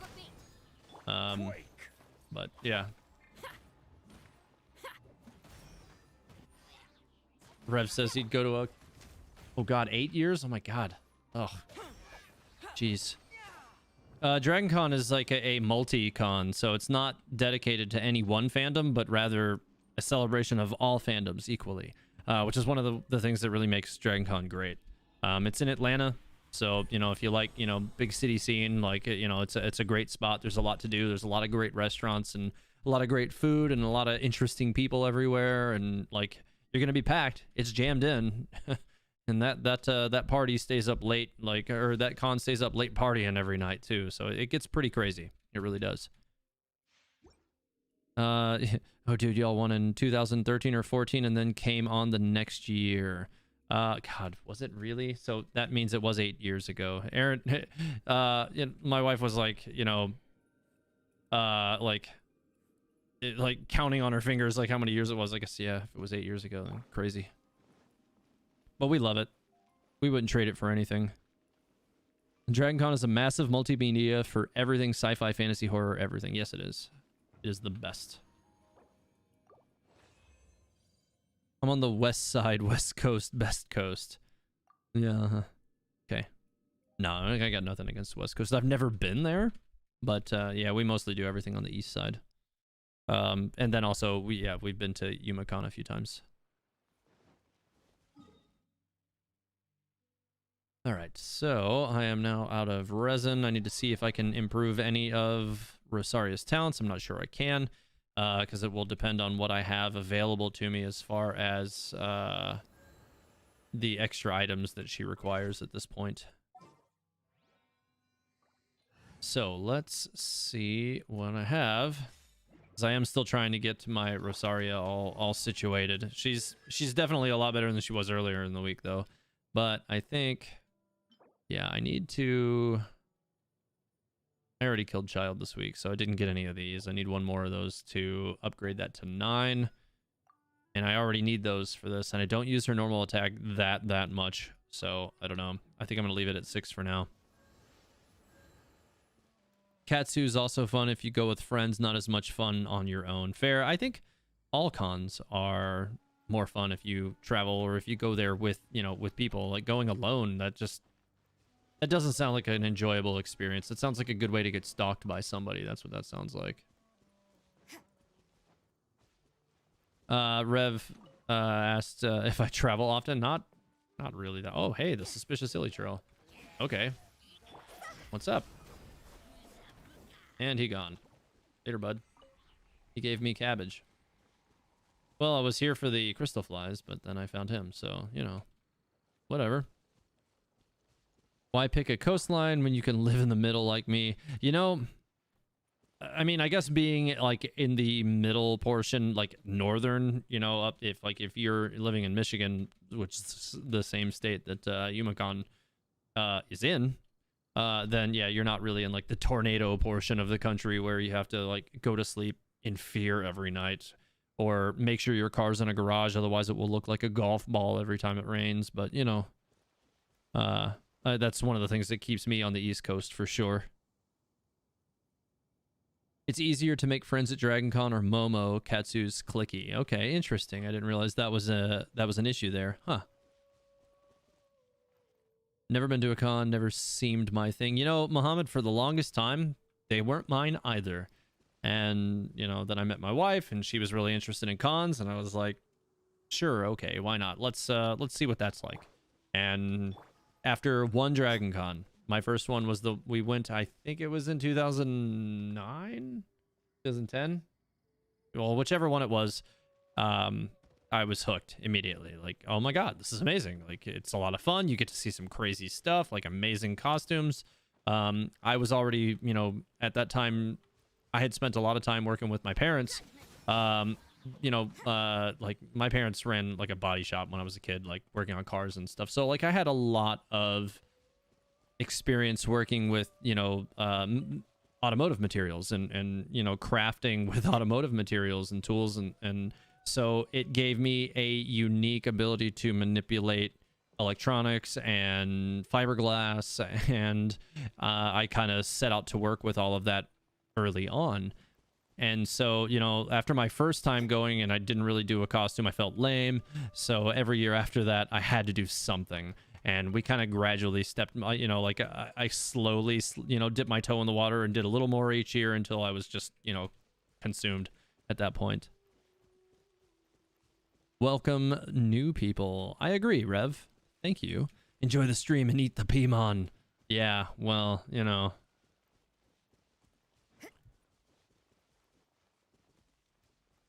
Imagine being in the central. Yeah, I mean, I visited the central portion of the country, both the north and southern portions of it. I've been as far west as, I don't know if San Antonio or Oklahoma City are further west. Whichever one is further west, I've been to those two places. Those are definitely the furthest west I've ever been. And the furthest north I've been is Michigan. Never go to cons because I don't like a place with too many people. Yeah, that's definitely a fair assessment. Like, there's tons of people at cons, so you know, if you don't like crowded spaces, DragonCon especially would be one not to go to. But to me, it's one of the best things about it. Too bad I can't go to cons due to COVID. Singapore has a Genshin Team store. I'm jealous. The Genshin Team store. I don't know. Oh, theme store. Okay, that makes more sense. That sounds really awesome, though. I'm super jealous of any of that kind of thing, like a Genshin themed store, or you know, over in China where they had the Genshin themed KFCs and stuff for the event. That's amazing. I wish they'd have done that here. I hope that they still do, but we'll see. Rev says San Antonio doesn't count. It counts. I was existing in a place that's much further west than I am right now because I am on the East Coast right now. So I would argue that it counts. Oo-chan says, I love to play this game, but I have to wait until tomorrow.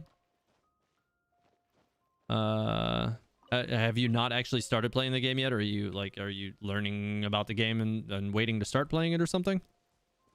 Just wondering, the way you said it makes it kind of seem like maybe you aren't playing it yet. If so, then welcome. And thanks for coming to the stream, and hopefully you enjoy the game. And if you are already playing, then I think I totally just misunderstood what you said. Ow, ow, God. That ripped into me. It's okay. Just explode him. Not a big deal. I'm gonna need to swap to Zhongli and get all those rocks up there. Rev, no it doesn't. San Antonio doesn't count. Why doesn't it count, Rev? Why?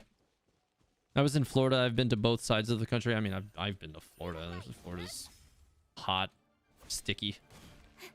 Actually, I grew up not far from Florida, so I'm very familiar with the general like Florida temperature and atmosphere. Yeah. Well, I didn't grow up in Florida. I grew up in a corner of the state of Georgia that's very, very close to Florida. Fan Expo Canada is very crowded. I go for 4 days, but spend the Thursday shopping in Toronto to avoid burnout. Interesting. That's actually kind of how we handle Dragon Con every year, because it's a 3-day con over the Labor Day weekend. So it's Friday, Saturday, Sunday. Technically, it's a 4-day con because half of Monday is actually still the last day of the con. But we go on Thursday and just kind of, it's a long drive for us for where we're living right now. It's like a 9-hour drive or something crazy like that. So, our first day is kind of like a slow wind in, again, another thing where you dip your toe in the pool and you just kind of get ready for the craziness. And then our last day, which is Monday, we do the con for the first half of the day and then it's over. And then usually we'll go to the dealer's room for as long as it's open on Monday, because it's usually the slowest that the dealer's room will be, and we'll find some stuff that we want to get while we're there or something like that. Usually art or some kind of other stuff that we wanted, or find if it speaks to us, that kind of thing.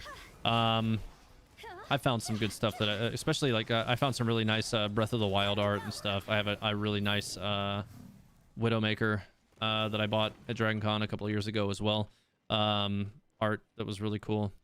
And yeah, I mean, we found a lot of cool stuff there. And then usually Tuesday is like our, the day that we leave and we're sad and everything's horrible. But, usually Monday we kind of have like our slow return to normalcy, which is still nice. And especially considering, when you spend a whole weekend in costume, like your feet are just dead and you're dead. And, we do the whole, costume contest thing as well. And, that definitely is exhausting in its own way as well.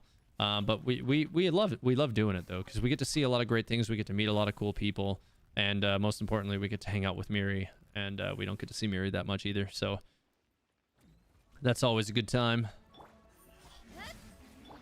Let's see if I can get a little extra damage on this thing before he gets too far into the air. Hopefully he doesn't fly over me, because I don't have Ganyu right now on my team. Nice, I was able to kill it fast enough. Good. That thing is the worst when they fly around. Guess car is cheaper than plane. Yeah, well, I mean, the other consideration too with that, Rev, is putting costumes and props on a plane just risks damaging them as well. Yeah, pineapples, exactly. Transport costumes, props, and car versus luggage. Yeah, so if you try to put, especially props, and I had this problem with Yumacon, transporting one of the swords that I made. I had some minor damage caused to one of my swords that I couldn't do anything about. We were Detroit is very far away from where we were living at the time, so as a drive, it was probably too long. It would have been something crazy like 18 hours or something, maybe even longer than that. It was a very long drive for us at that point. But so we flew, and my one of my swords got damaged, and that was horrible. and I was just like, I felt shame the whole con. Like I'm you know, one of the judges of the cosplay contest, and I've got a broken sword, and I was just upset. Like it wasn't, you know, terrible. It was a small chip, like something that probably most people didn't even notice, but I knew it was there. And I'm the kind of person that just like is mentally anguished by those tiny little things. Because I'm just a little bit OCD and obsessed with, if I'm gonna do something, I want it to be done to like the best possible way I can do it. So it kind of hurt for me to go through that. And so, you know, after that, we were pretty much like, well, we're not gonna transport props to go to YumaCon anymore. That was the last time I took a prop there, and it was too far away to drive. So from where we are now, it might not be as bad a drive. But we are hoping to return to the southeast portion of the country again within a couple of years, and if we get to do that, then yeah, we'll probably not be able to bring props back there. YouTube GJ, hate the heat, glad to live up north. Well, you get a lot of that snow up there though, right? So that's pretty rough. More Paint and Unicorn says Fan Expo is Thursday, half day to Sunday 5 p.m. It's now the weekend before the long weekend in August. Okay. So is that also right around Labor Day weekend? It's the weekend before the long... Okay, so it's the weekend before Labor Day. That's kind of what it sounds like. Because Labor Day is usually the first Monday in September. Time to go. Oh, I kind of came into that one a little bit off, but it's okay. He died really fast. Oh, don't climb the rock. He's going to get his shield if you keep climbing the rock. All right, we're good. So yeah, my Rosaria is definitely doing a lot better damage than she used to. She's even doing okay white damage now. I'm not unhappy with it for sure, especially when she gets the crits going.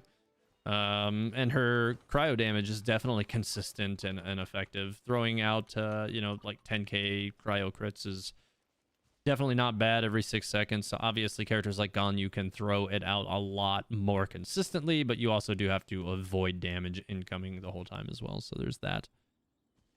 YouTube GJ, as an artist, tiny mistakes no one else will ever notice is the bane of my existence. Oh yes, you definitely understand then. You and I can be friends. Yeah, that is one of the worst things. It just like I look at it, I look at those imperfections or something that's broken on something I made, and I'm just sitting there staring at it like, oh no. My eyes just twitching every time I look back at it, and I can't think about anything else until I fix it. It's just the worst. Yeah, I would love to blow all my money on amazing artists. LOL. Yeah, I mean, we usually have like a, you know, a kind of, I don't want to say like we come out there with like a specific amount of money that we're willing to expend and no more, but like we definitely try not to overdo it or anything like that. So usually we'll find like one piece a year that we like, or no more than two usually.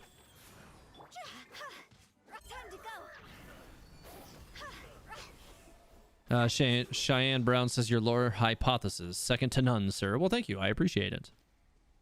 All the snow 8 months of the year up here in Canada. Yeah, I couldn't. Oh God. I see. And this is one of the things that, like, for me, you know, and if you've been around the channel or in the Discord, and you know, if you've talked to me on the Discord, you may know that one of the things about me is that I'm also into cars. Like I really like, you know, fast cars, like a lot of horsepower cars with, you know, especially rear wheel vehicles with a lot of horsepower. Like you can't drive them in those states for very long. So that would kill me. That would just kill me. I would feel gutted. Like part of me is missing if I'd have to, you know, store the car that I enjoy driving in a garage for 8 months out of the year because it can't stick to the ground. That would, I would be so sad. Like I said, I grew up, you know, with parents who ran a body shop, so that's just kind of part of who I am. And it's really a big part of why I ended up being good at, you know, cosplay stuff. It's just because that was a big part of my background. One day in a con, I wanted to buy a lot of stuff and ended up spending 500 in the end. At the end of the day, I still wanted more stuff. Cons drain the money like anything else. Yeah, they certainly do. I would say it's probably one of my wife and I's larger expenditures each year, or at least it has been in the past. Any opinions on certain upcoming Royal Knight of Favonius, or can you not talk about that sort of stuff? No, I can't talk about that sort of stuff. I don't...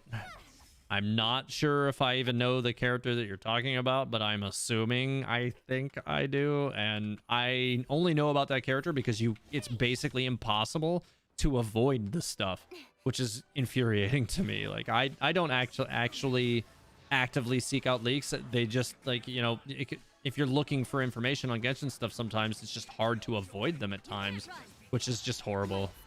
And then it's like, well, I wish I hadn't known about that. So yeah, I try to stay away from that stuff, and no, I can't really talk about any specifics. One, because I don't know any of them, but two, because I can't. As an official content creator, I'm not really allowed to even do that anyways.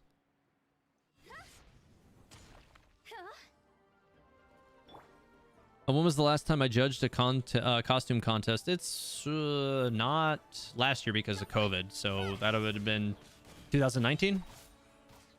We do the, like I said, we do the one at DragonCon every year, and that one is the one we look forward to the most. But yeah, so it would have been 2019 now. So we're really hoping that the world gets back to normal this year, so that we can get back out there and do that again this year. That would be great, but that'll depend on how, you know, vaccinations continue to carry around the world and all that good stuff. So long as the world gets back to normal, then so can, you know, con going and all that good stuff. You know, and if both my wife and I are vaccinated, I already am. She's actually already gotten her first, so we're kind of kicking around the idea that if they do have the con, you know, so long as we're both vaccinated, we may still go anyways. But we'll see. Can you show your Ganyu DPS, please? I mean, she does good damage, I would say, usually, especially if I can get, like, melt stuff, it's crazy, but usually, you know, if she crits, it's like 35, 40,000 on average. Her crit naturally is very low. I usually have to keep her in a cryo resonance team to make sure that she's in a good spot, or preset cryo with another unit, just to make sure that that she gets what she needs. I'd really like to do some rebuilding with my Ganyu. Like, she's in a decent spot now. She's very effective. You know, she can clear Child very quickly, you know, at max world level. She can clear Dvalin in one round really fast at max world level right now. And it's, you know, she's very effective, but I think she could be, you know, like, what with me having characters like Kuching and Hutao as well geared as they are, Mona as well geared as she is, like, my Ganyu sometimes, you know, as good as she is, she kind of sometimes leaves me a little disappointed, which is not fair to that character because she's really good, even in her current state. It just, I don't know, it's, I guess it's kind of like playing Zhongli for me sometimes, where, like, the character is almost too easy, which leaves me somewhat unsatisfied with the gameplay at times. So it's just like, okay, well, this character just, like, I could basically just plant my face on the keyboard and roll around a couple of times and the enemies would still die. So yeah, whereas, like, you know, Hutao does a lot of damage, right? But, like, you have to play really loose with her or you'll die. So so she's good, but it introduces a different kind of challenge. At Teyvat Astoria, the Ruin Guard is placed in a pretty annoyingly tight space. Yeah, it is. Con vendor halls are real life gotcha. They kind of are. It's not the worst analogy. I just finished the next Endora quest. It's 4:15 here. Oof. Alright, let's see if I can get rid of this guy quick before he gets his shield going. Nice. I like it. Knock this one out too, hopefully. No shield for you. No. Ah, she climbed the hill and ruined it. It's fine. Oh, sorry, I took care of it too. Where did he go? Oh, why is he back there? Oh, he put his shield up. Come on. Fine, I need to heal my Hutao anyways. He's sitting back here in this awkward spot, like, making me climb this wall over and over again. You know what? Fine, let me just use Elemental Burst really quick and just heal Hutao this way. I need to oh, I can't even transfer to the other side of him right now. This is the worst. He squeezed himself into a really, like, inconvenient spot. You know what? Forget it. I'm not gonna fight him back here. It's way too annoying. I keep climbing the wall while I'm trying to fight him, and he's got his shield, which is you know, not favorable for me anyways. Let me go down here really quick and get away from him. Just dodge this fight and come back to him without a shield, and that'll make that a lot easier. Any funny or memorable cosplay moments? I mean, I'm sure that I'm sure there is. I'm coming up blank on any specific ones right now. Yeah, I can't think of any like specific ones right now. I can definitely think of tons of like very memorable costumes that I've seen at some of the contests that I've been to that were really great. But like as far as like funny things, I mean, there's definitely been stuff. I'm having a hard time coming up with any right at this particular moment. Oh, if you've ever watched, you know, like, probably I think one of the funniest things that I can recall, and I have a video of it on my phone. Probably I have to because I definitely recorded it when it happened. But if you've ever watched Robot Chicken, there was a moment where there was a guy at the con who was dressed up in a very accurate humping robot costume, and he was just like plastered up against the glass walls of the elevator, like a 20-story elevator, and he's just humping the glass wall of the elevator all the way up to the top. And it was probably one of the funniest things I think I've ever seen in my life. And everybody in the there was like, you know, thousands of people in the area just watching it happen and laughing at it. And it was great. That was probably, I think, one of like the things that I enjoyed the most, I think. Yeah, that was definitely a funny moment. I've said it before, but leaks are just the worst. At best, they're just disappointing. At worst, they actively harm the community in the game as people get overhyped over content that doesn't exist and get mad. Yeah, that's true. That's one of the hugest reasons why I actively try to avoid them, because I don't want to be tempted, for one, but to talk about information that I shouldn't be talking about, and two, because it you know, like, it would be irresponsible of me to do so anyways. Because it can harm the community. So yeah, I agree. People are definitely impatient. Day 1 of 1.4, we were already seeing people talk of 1.5 leaks. Yeah, I don't know how that even works. That was crazy. All right, this area is already cleared out. I need to head over here now. Never forget Iron Man Mark 1. Yes. At Tave Out Astoria, random question, but what battle pass level am I? I'm currently at 49. I'm very close to finishing it off. Yeah, I'm at 49, like 30% or something like that. So it'll be done tomorrow. Oh darn, I used all my resin for Oceania. Didn't need ballad books. Oof.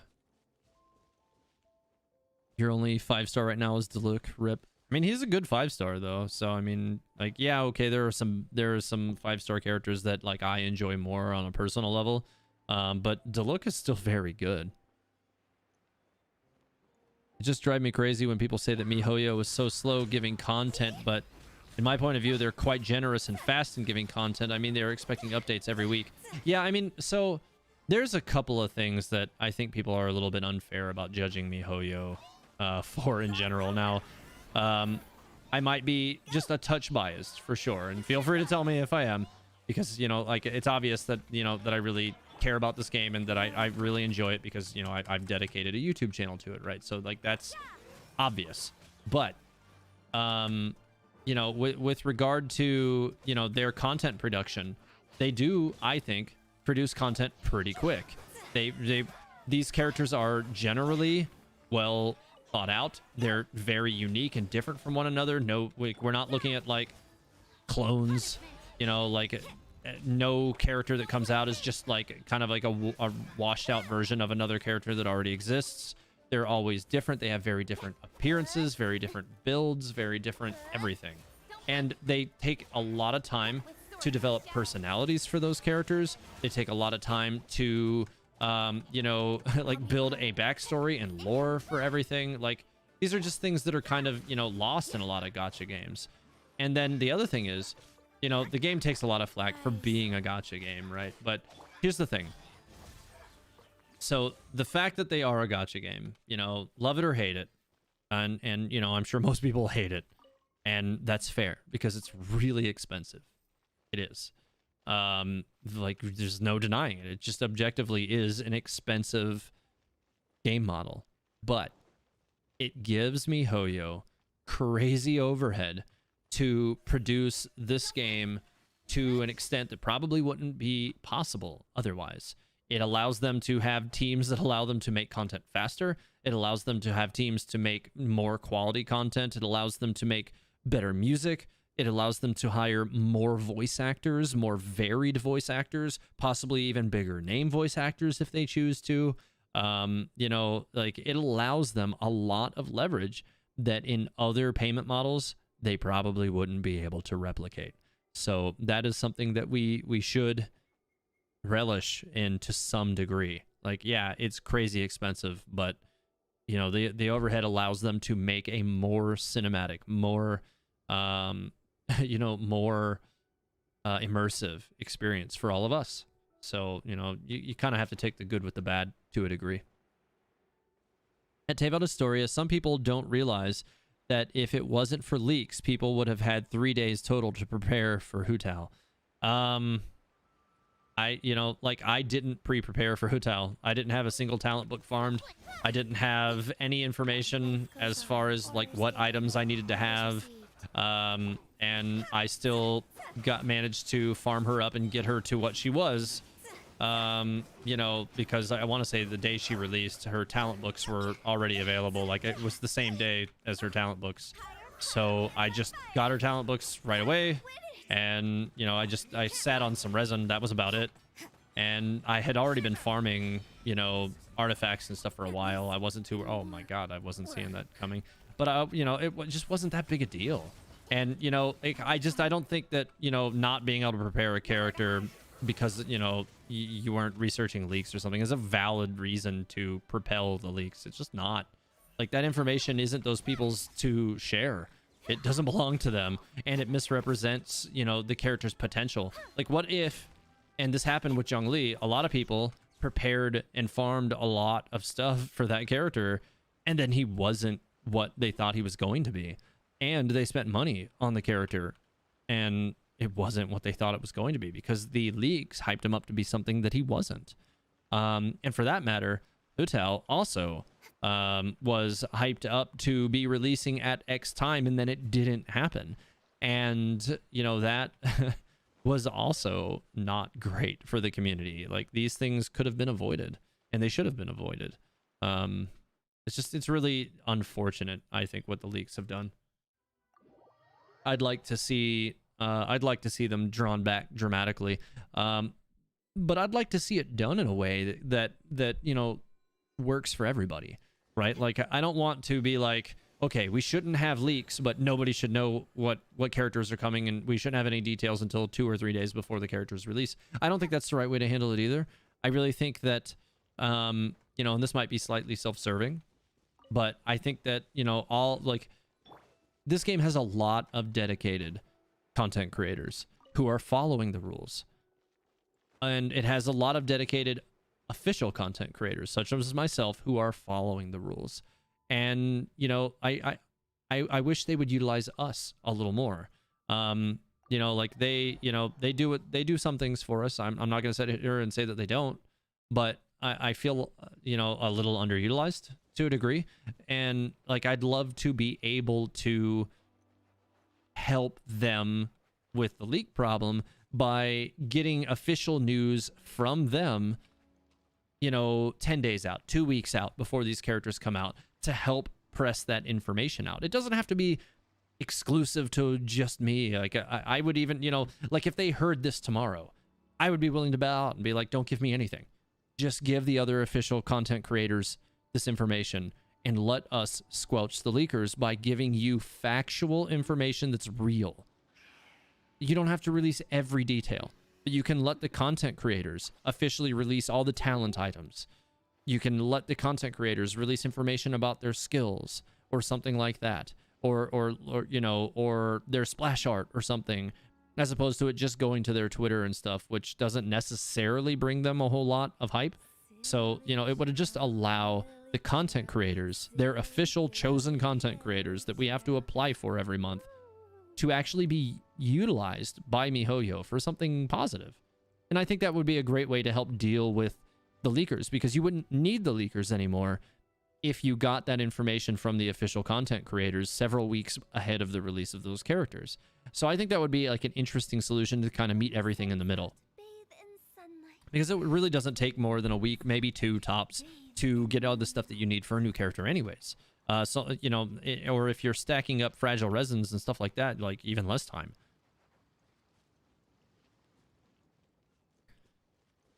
People, you can't want both a roadmap and then consume and be disappointed by leaks. That is literally why there is no roadmap, because it's unreasonable to expect a solidified plan months out. I mean, they did give us a roadmap for 1.1 through 1.4. And I would expect that we'll probably see another one. I just don't know when yet. I feel like they probably will keep giving us, you know, some kind of roadmap, but I don't know. You know, like I kind of don't think we'll see one until, you know, a new one, until I kind of wonder if we won't see one until Inazuma finally happens. But they could give us another one, you know, on this next stream. They could be like, hey, listen, okay, we've now blown out all the content that we had for that roadmap. Here's a new one. And here's some, you know, a little hint and hype of what you can expect. Lots of games do that. And if they have to push it back, they have to push it back.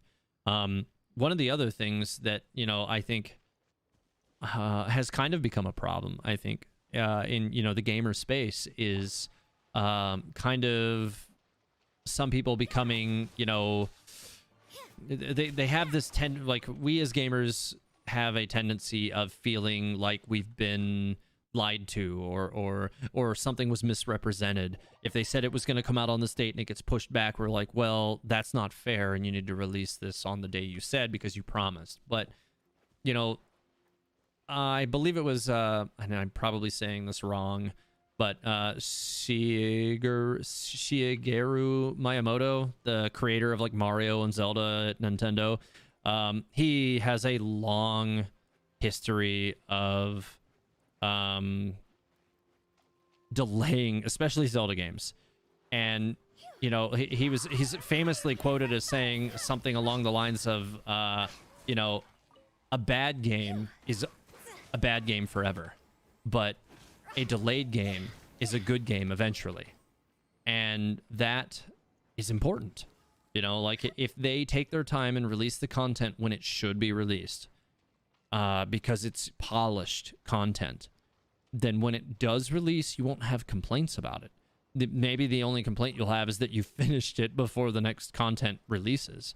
And honestly, this game releases, you know, significant new content releases every 6 weeks. That's huge. That's so fast compared to every other online themed game I've ever played.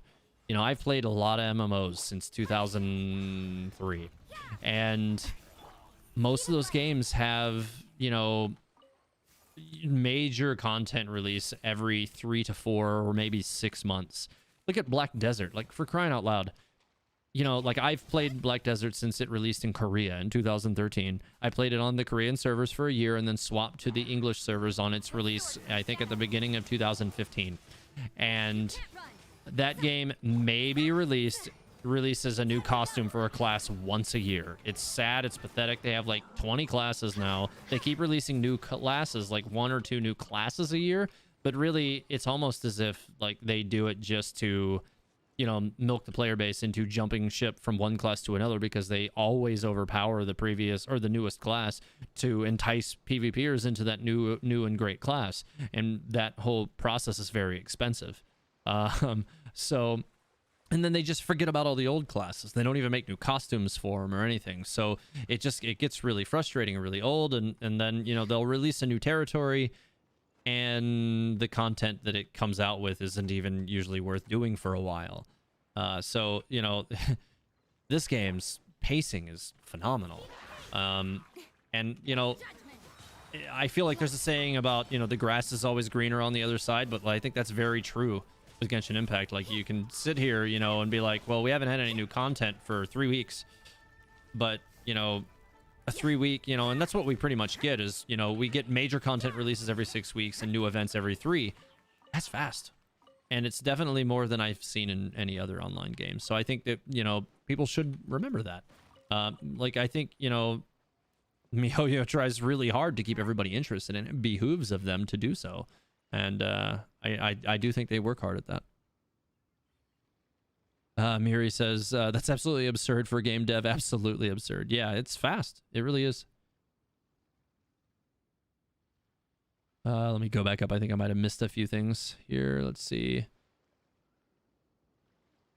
It's not the same unless you're talking about... I think I'm missing something. Yu-Gi-Oh! Uses content creators to release info a lot. Yeah, interesting. TH, what's your opinion on boycott Genshin Twitter drama? I don't know if you talked about that already. It's kind of stupid. I agree. It's ridiculous. They're making something out of nothing. That's generally how I feel about that. Like, there's nothing there. There's really not. And I don't know why they're... Like, I guarantee you most of the people who are stirring up trouble aren't even playing the game.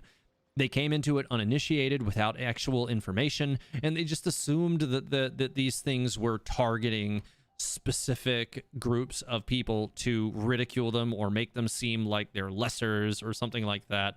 They projected things that they wanted to see, and that's not fair. You can't just take things out of context. If it's out of context, it's basically unnecessary censorship, and we all learned a couple of weeks ago what a simple beep can do to a very innocent sentence. But if you take, like, under that same premise, if you take something as simple as a hilly trail and you gut all the lore that's behind it, it can be seemingly something that it's not. And that's what they're doing. They're giving you a part of the story and intentionally leaving out a whole bunch of other details and making it serve the narrative that they're trying to push, and that's not okay. It's just not okay. And I really hope that, you know, no actual serious players of this game took any of that seriously. I hope for a new roadmap in the next official Genshin official stream. Yeah, I do too, Addy, for sure. Riot Games and League of Legends work wonders with roadmaps in public beta environment. Yeah, that's also true. Riot Games has always worked wonders with a lot of things. That's one of the reasons why that game's been so successful for so long. Everything is negotiable.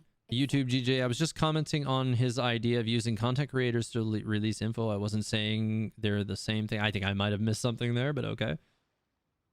The community shouldn't be divided ever. We are consumers and we need to get along so our complaints will be listened to. Otherwise, the company won't ever take us seriously, like when Zhongli came out. I mean, some of the complaints about Zhongli were, you know, moderately fair. Like, the lore paints him up to be like this most amazing, most powerful DPS kind of character. And then he was a support class, so it almost didn't fit the lore that they set out for him, for sure. So I kind of understood, like, the complaints about Zhongli from that standpoint, but I was already using him as a DPS before he got buffed, and he did great for me then. And now he's just broken. Now he's just really good. So it just is what it is. HHH, you really don't need to ask TH on the Twitter drama. Anybody can see that it's stupid. That's true. It's really super true. Oh my god. I agree, TH. They are fast in updating, especially when they need to work with the voice actors, lore, and other detailed stuff in game. That's amazing. Yeah, it really is. Their turnover time for the quality that we see is pretty intense when you think about it. A 6-week turnover time for major content releases, it's crazy. Ateva Astoria, whose burst is my favorite? I mean, my favorite character in the game from a combative standpoint is Mona. But if I were to say, like, which character objectively in my party or in my character roster can deal the most damage the fastest, I'd have to say Hu Tao, for sure. Like, that character, even in the absence of reactions, I can give her, you know, a pyro resonance team or a double resonance with pyro and geo, and she just absolutely explodes everything. It's crazy. Work hard and live each day to the fullest. People really do undersell how much content is actually in this game and how quickly stuff comes out. Yeah, they really do. They really do. And it's one of the reasons why, you know, like, I will continue to, you know, give MiHoYo their due when it's due. They've created a wonderful product here that, you know, is like, it's unfortunately, it's a gacha game. It's just part of the territory with games that are usually mobile platformed. It is what it is. But like I said before, also, that allows them a significant amount of overhead to continue to create all of this content faster, with higher quality, with more voice acting, with, you know, better developed character models. You know, it gives them, you know, more money to hire more people to work on deeper story content. Like, you know, if this game weren't making as much money as it was, like, they may not be able to do all of that. And, you know, like, you know, you might just think like, oh, well, they're just able to pocket that much more money. Well, sure, yeah, there's definitely going to be, you know, putting, you know, their business, so they're going to be able to, you know, put more of that money into future projects and stuff like that. But at the same time, you know, if you know anything about, you know, running a business or how to do any of that successfully, you know, you have to put a certain amount of the money that you earn in any business back into the business so that it keeps making money. So, you know, like for them, that would probably be, you know, hiring more staff, making a bigger staff to continue making this game faster with more quality, with higher quality overall, so that we get content at a pace that we can enjoy, and that we get, you know, content that we enjoy, you know, objectively, because it is in fact good, which is what I think MiHoYo has been doing from the start anyways. After seeing how up in arms people get when leaked content doesn't materialize, why would they release a roadmap and open themselves to people saying they broke their promise when delays occur? I mean, so roadmaps are generally producer manufactured hype. So it allows people to actually have an official thing that says this character's coming out hopefully by this date. And usually they don't say it's going to be by this date. It's just, this is a roadmap of what we're trying to accomplish. So, and that's one of the things where I think is frequently misunderstood. Like, so people take a roadmap to be like, this is exactly what it's going to be. Well, if you know, if you are old enough to have ever used a map while driving, or even if you use, you know, your Google Maps or Waze or whatever app you're using on your phone to travel a large distance in your car, what happens sometimes if you go on a long trip, you'll have detours, right? And that delays you. You know, it's going to take a little bit longer to get from point A to point B because of these detours. Well, that's what a roadmap is. It's not saying we're going to get to point A to point B in this time. We're just saying we're hoping to get to point A to point B in this time. And if we get delayed, so be it. It is what it is. So I think this, like, the concept of the promise is a little bit of a farce in the gamer community, and it probably shouldn't be referred to that way. Everything is I think miscommunication is the source of all this. People assume everything, or at least most of the game, is already made, and that's why they want content updates sooner. I definitely don't think most of the game is already made. Like, if you know, if Inazuma were already made, I'm pretty sure that they wouldn't hold it for long. Because, you know, big content is money. It's also hype. If it were ready, if it were polished enough to be here, it would be here when it was set. Oh, poor Rosaria. I think that actually might be the first time my Rosaria has ever died. Oh, well, oops. Sorry, Rosaria. So yeah, I don't really, I think that, you know, a lot of that is just projection. You know, a lot of people, you know, are kind of used to, like, gacha games having kind of slimy practices, and so they project that onto, you know, every gacha company, but that may not necessarily always be the case. And I think we can probably, you know, still all agree that you know, slimy game practices kind of came from the average mobile game, and, you know, companies like EA who did just horrible slimy things for years, and they're only just starting to recuperate some of the, you know, the damage that they've done to their reputation. It took them a long time to come back from that. I don't think MiHoYo's itching to, you know, trash their reputation, especially with how you know, successful Genshin Impact has been. They've you know, delivered on a very successful, high quality product, and they're going to want to continue to capitalize on that as long as they can. It behooves them to do that. And so, you know, there was no way we were ever going to see Inazuma before now. It wasn't in the original roadmap. We knew, you know, shortly after the release of the game, that in April we were going to be exactly where we are right now. And we have everything that they told us that we were going to have by the end of, you know, by 1.4. There's nothing that hasn't been delivered from that roadmap. So, you know, like, MiHoYo hasn't even, you know, broken any supposed promises. I mean, roadmaps, like I said, aren't promises anyways. They're just a guideline for what they're trying to produce within a given timeline. Let's see.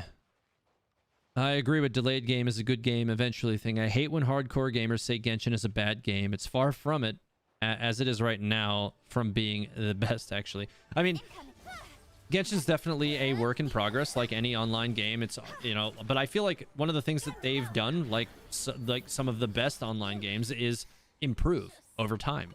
You know, like we're getting quality of life updates with every, you know, major update. We're getting more content with every update. You know, like when the game first came out, you know, in about 3 weeks, you would be, you know, generally in the max level-ish area or at the end of the main content push. But that it would definitely take longer to do that now. And, you know, that's huge for a mobile game because mobile games aren't typically known for having content depth. You know, there's only a few mobile games out there that will really keep you busy longer than, you know, a few days. And then even then, a lot of them are based around goofy AFK mechanics where you don't even actually play the game, but you just watch your phone play the game for you, which is so weird to me. I've never understood like the whole watch your phone or your computer play a game for you thing. Like, that's not playing the game. That's it's exactly the opposite. Entitlement is not smart, period. BFU. I agree. I've seen free-to-play people with 6 or 7 5-stars asking for more 5 stars. Yeah, I mean, some people have all the luck, right? And then, you know, don't share it with anybody else. But, you know, some people, you know, are more fortuitous than others with luck, that's for sure. I mean, I definitely put plenty of money into the game, and it took me forever to finally, you know, have achieved every character in the game. You know, I can't complain. I do have every character in the game, but like I said, it took a while. It definitely took a while. But I'm certainly, you know, the only reason I would even bring that up is because I am not a free-to-play player. But I also don't have that luxury either. As a content creator, I need access to all of the characters. But it's also, you know, kind of one of the shortcomings as a content creator for a gacha game that's relatively expensive is that, you know, a large portion of what I make from the channel just gets stuck right back into rolling new characters for the game and making sure I can create that content and create, you know, have access to the, so that I can have access to the assets that I require to make that content compelling. Because if I don't have them, then, you know, I'm just going to have worse, you know, shots for you know, the videos that I make, because I, you know, would have to outsource a lot of the shots to other people to help me get, you know, shots that I want, and then I don't necessarily have the capability of getting the point of view that I want for some of those shots, so the content would just be lower quality. So I have to spend that money to make sure that I have those characters. So that's just you know, just one of the downsides to it is, like, I've, you know, it's been hard for me, you know, what with wanting to make my content higher quality as far as from the production standpoint, from, you know, software to equipment, to, you know, the characters and weapons and stuff that I need in the game to actually explore and pass good information to you all. Like, it's not cheap, and it really it's not been easy for me to, you know, squeak this thing out, but I've made it work, and I really do appreciate that the support that I get from you all to help me continue to do this. Because it's, you know, without you guys, I wouldn't have been able to get this far. I know, like, some people may think, you know, like, oh, hey, another YouTube said that, or another YouTuber says that, it's probably disingenuous, but no, I really do mean it. Because I never thought when I started this channel that I was going to get anywhere close to 50,000 subscribers inside of my first year. I thought, you know, really, I was like, if I make 5,000 subscribers in my first year, I'll be happy. And so for me to be, you know, only about 10 months into this thing, and I am at 48,953 subscribers. I am 47 subscribers away from 49,000, just a stone's throw away from 50K now. I didn't think this was going to happen. And you guys' support for me has driven me to continue to make things better every week. And I will continue to do that. So long as I, can continue to, to bring in decent ad revenue to allow me to continue getting the characters and to do all of that. In the absence of, ad revenue returns and all that stuff, it gets really, it'll be a lot harder. It would be a lot harder for me to keep up with content production in terms of, character quality, because I would not necessarily have access to them at that point. So that's just part of the reality of, doing this. But I'm going to keep at it one way or the other for sure. Just because things decline doesn't mean like, oh, I quit, I'm going to walk away. No, I would just have to find ways to adjust, just like I have been this week. Some of you have probably seen the messages, like I said at the beginning of the stream, that I'm considering moving these streams to Twitch, so that if these streams are in DVR format, replaying format, damaging my YouTube algorithm results, then I have to move them or create another channel in order to house them, and I'd be fine with doing that too. I just don't want to risk damaging the lore content. That's the most important part. And that's the part I really enjoy, creatively. It gives me a great outlet to, share the way I think about this game with all of you, and to share really the great world crafting that MiHoYo has put into this game with all of you as well, because a lot of it is not obvious on the surface. And you have to dig into it, and I really enjoy digging into it and then sharing it with all of you. Adoraburst, TH, it's business expenses. Yeah, it absolutely is business expenses. And like I was saying, just a few minutes earlier, before I got into all of like how expensive it is to make sure that I have the characters that I need to create content.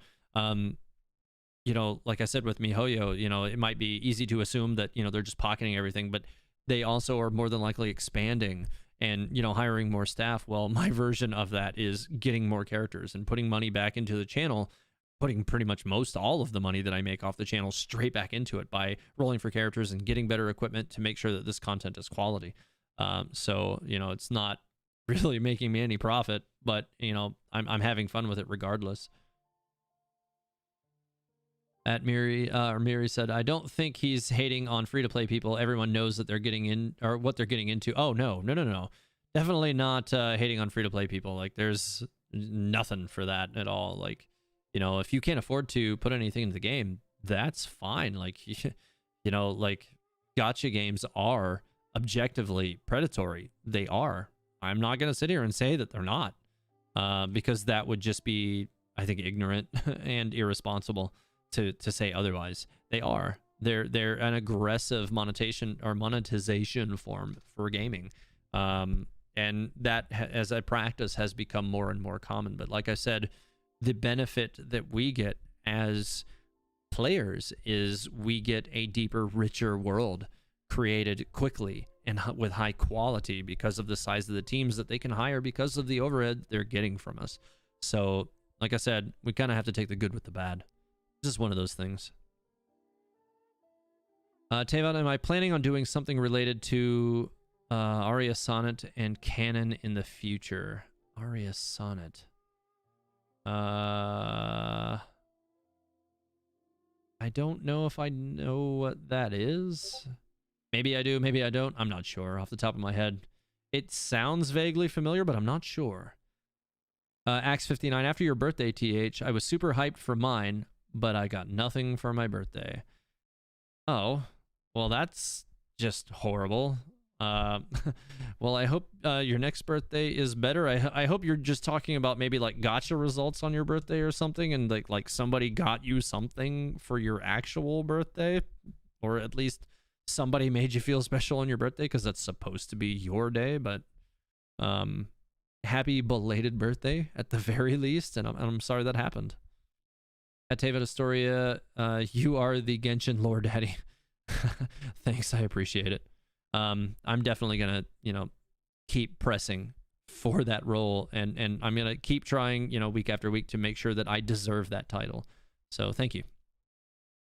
For a free-to player, the only thing you can feel guaranteed to get from gacha is nothing. Yeah, true. and I've played tons of gacha games basically for free or with very, very modest investment. And it, you know, like you definitely, it's, I know how frustrating it can be to have to wash your hands of it and be like, well, I'm not getting this character and I really wanted it and that sucks. I've been there. You know, like I've definitely done that, you know. And when I started playing this game, you know, because I had low expectations to actually get this far, I initially didn't think it was going to be possible for me to get every character in the game so that I could produce the content to the level that I am able to. But the support that you all showed for me thus far and the views that I've gotten on most of my videos have allowed me to, at the very least, you know, work out a, you know, a budget to continue to grow the channel from a, you know, equipment quality software standpoint and from a get all the characters standpoint at minimum. And I'm satisfied with that. If I can push it further, awesome, because that will allow me to hopefully eventually do this full time, because I would love to do this full time. But if it doesn't, you know, that's life. You know, like I do okay for myself anyways, so you know, I can make it work one way or the other. I'm not going anywhere, I can tell you that much. At Tevot Astoria, oh, maybe Genshin Lord Eddie should be the new channel name. No, I don't think so. That's definitely not my kind of titling, for sure not. But you know, Tevot, I'm happy with the Tevot Astoria name. And then any new channel would probably still keep the Historia and just have some kind of other name attached to it that allows me to further diversify the kind of content that I can create, because I think that would be best for the brand as a whole. David Zamora says, the Genshin Lord Daddy, well, TH kind of reminds me of Zhong Li because he's smart and he's kind of, jeez, I appreciate it, thank you. Just heavy grinding, or at least just an actual price tag. Yeah, I mean, it would be nice if, you know, the weapon stuff were guaranteed like the characters are. That would be nice. That actually would be like one of my #1 recommendations to MiHoYo, is that they actually separate the weapon banners like they do with the characters. So there's one banner for a 5-star weapon right now. So, you know, maybe if they want to release 2 5-star weapons at the same time, there should be 2 separate banners so that you can choose the one that you want, so that you can get a guaranteed roll on it within, you know, 200 rolls, as opposed to, you know, having things that like happened to me with the Primordial Jade Spear, where I got an R5 Primordial Jade Spear before I finally got a Jade Cutter, which was absolutely ridiculous, and it shouldn't have taken that long. And I had been sitting on so many Primo Gems for a while that I was hoping to hold for characters, and it, you know, it ate all of that. So that was rough.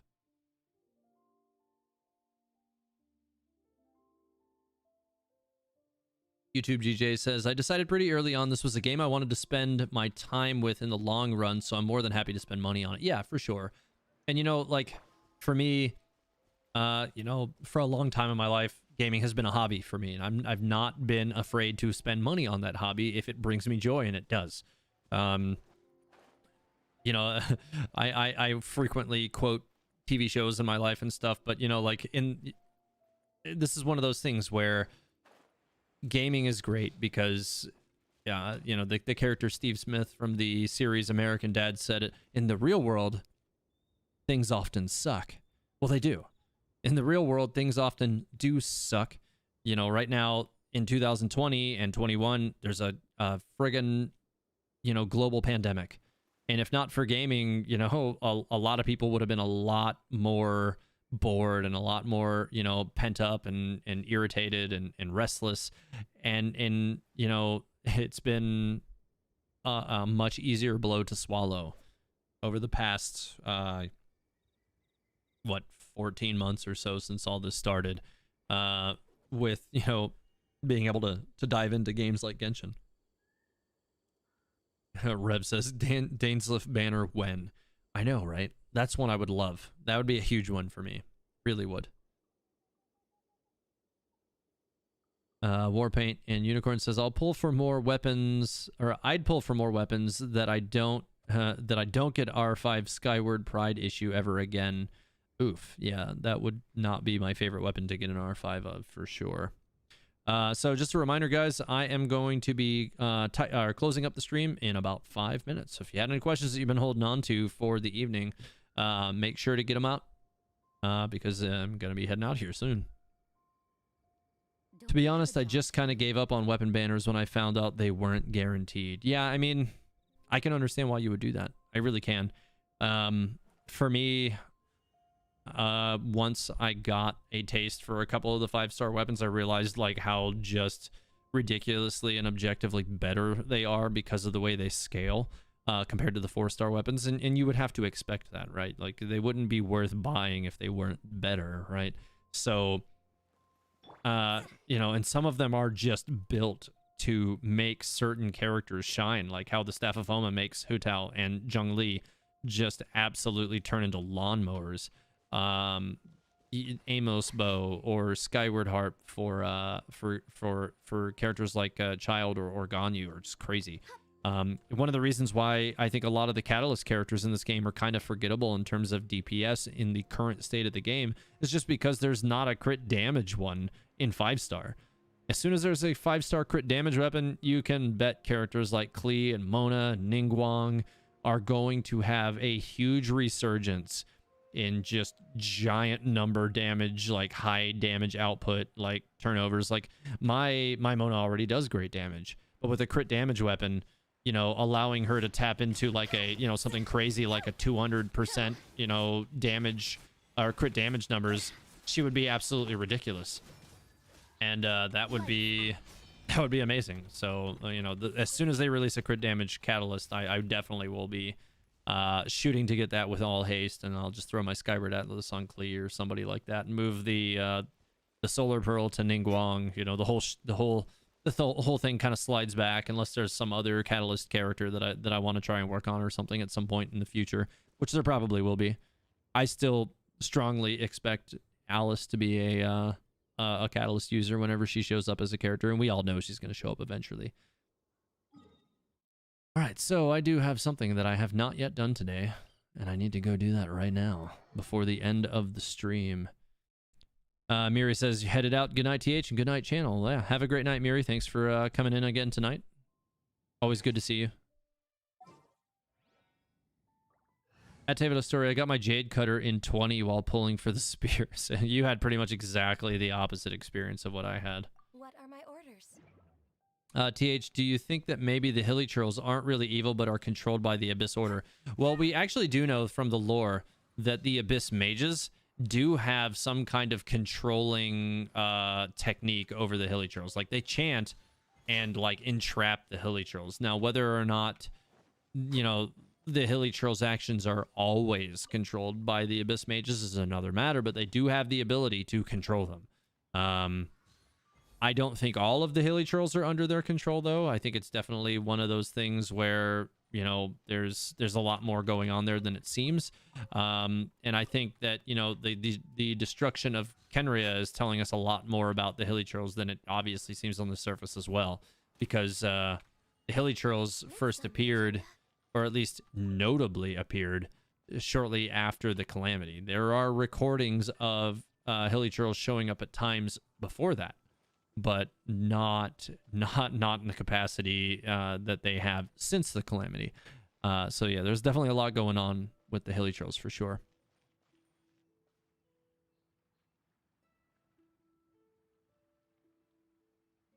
All right, here, what time we got? We got 2 more minutes, so I'm going to do one more question before I get out of here. Let's see. Does anybody else have any other great questions? Otherwise, I'm going to go back through the chat here a little bit and see what else we got.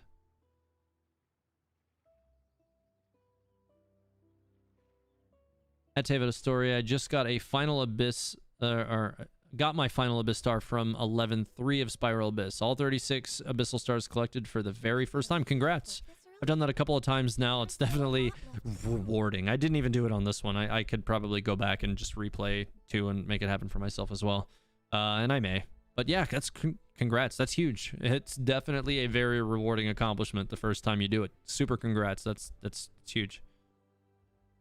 You said that stage is really tight due to its steep time limit. Yeah, that one can get a little rough for sure.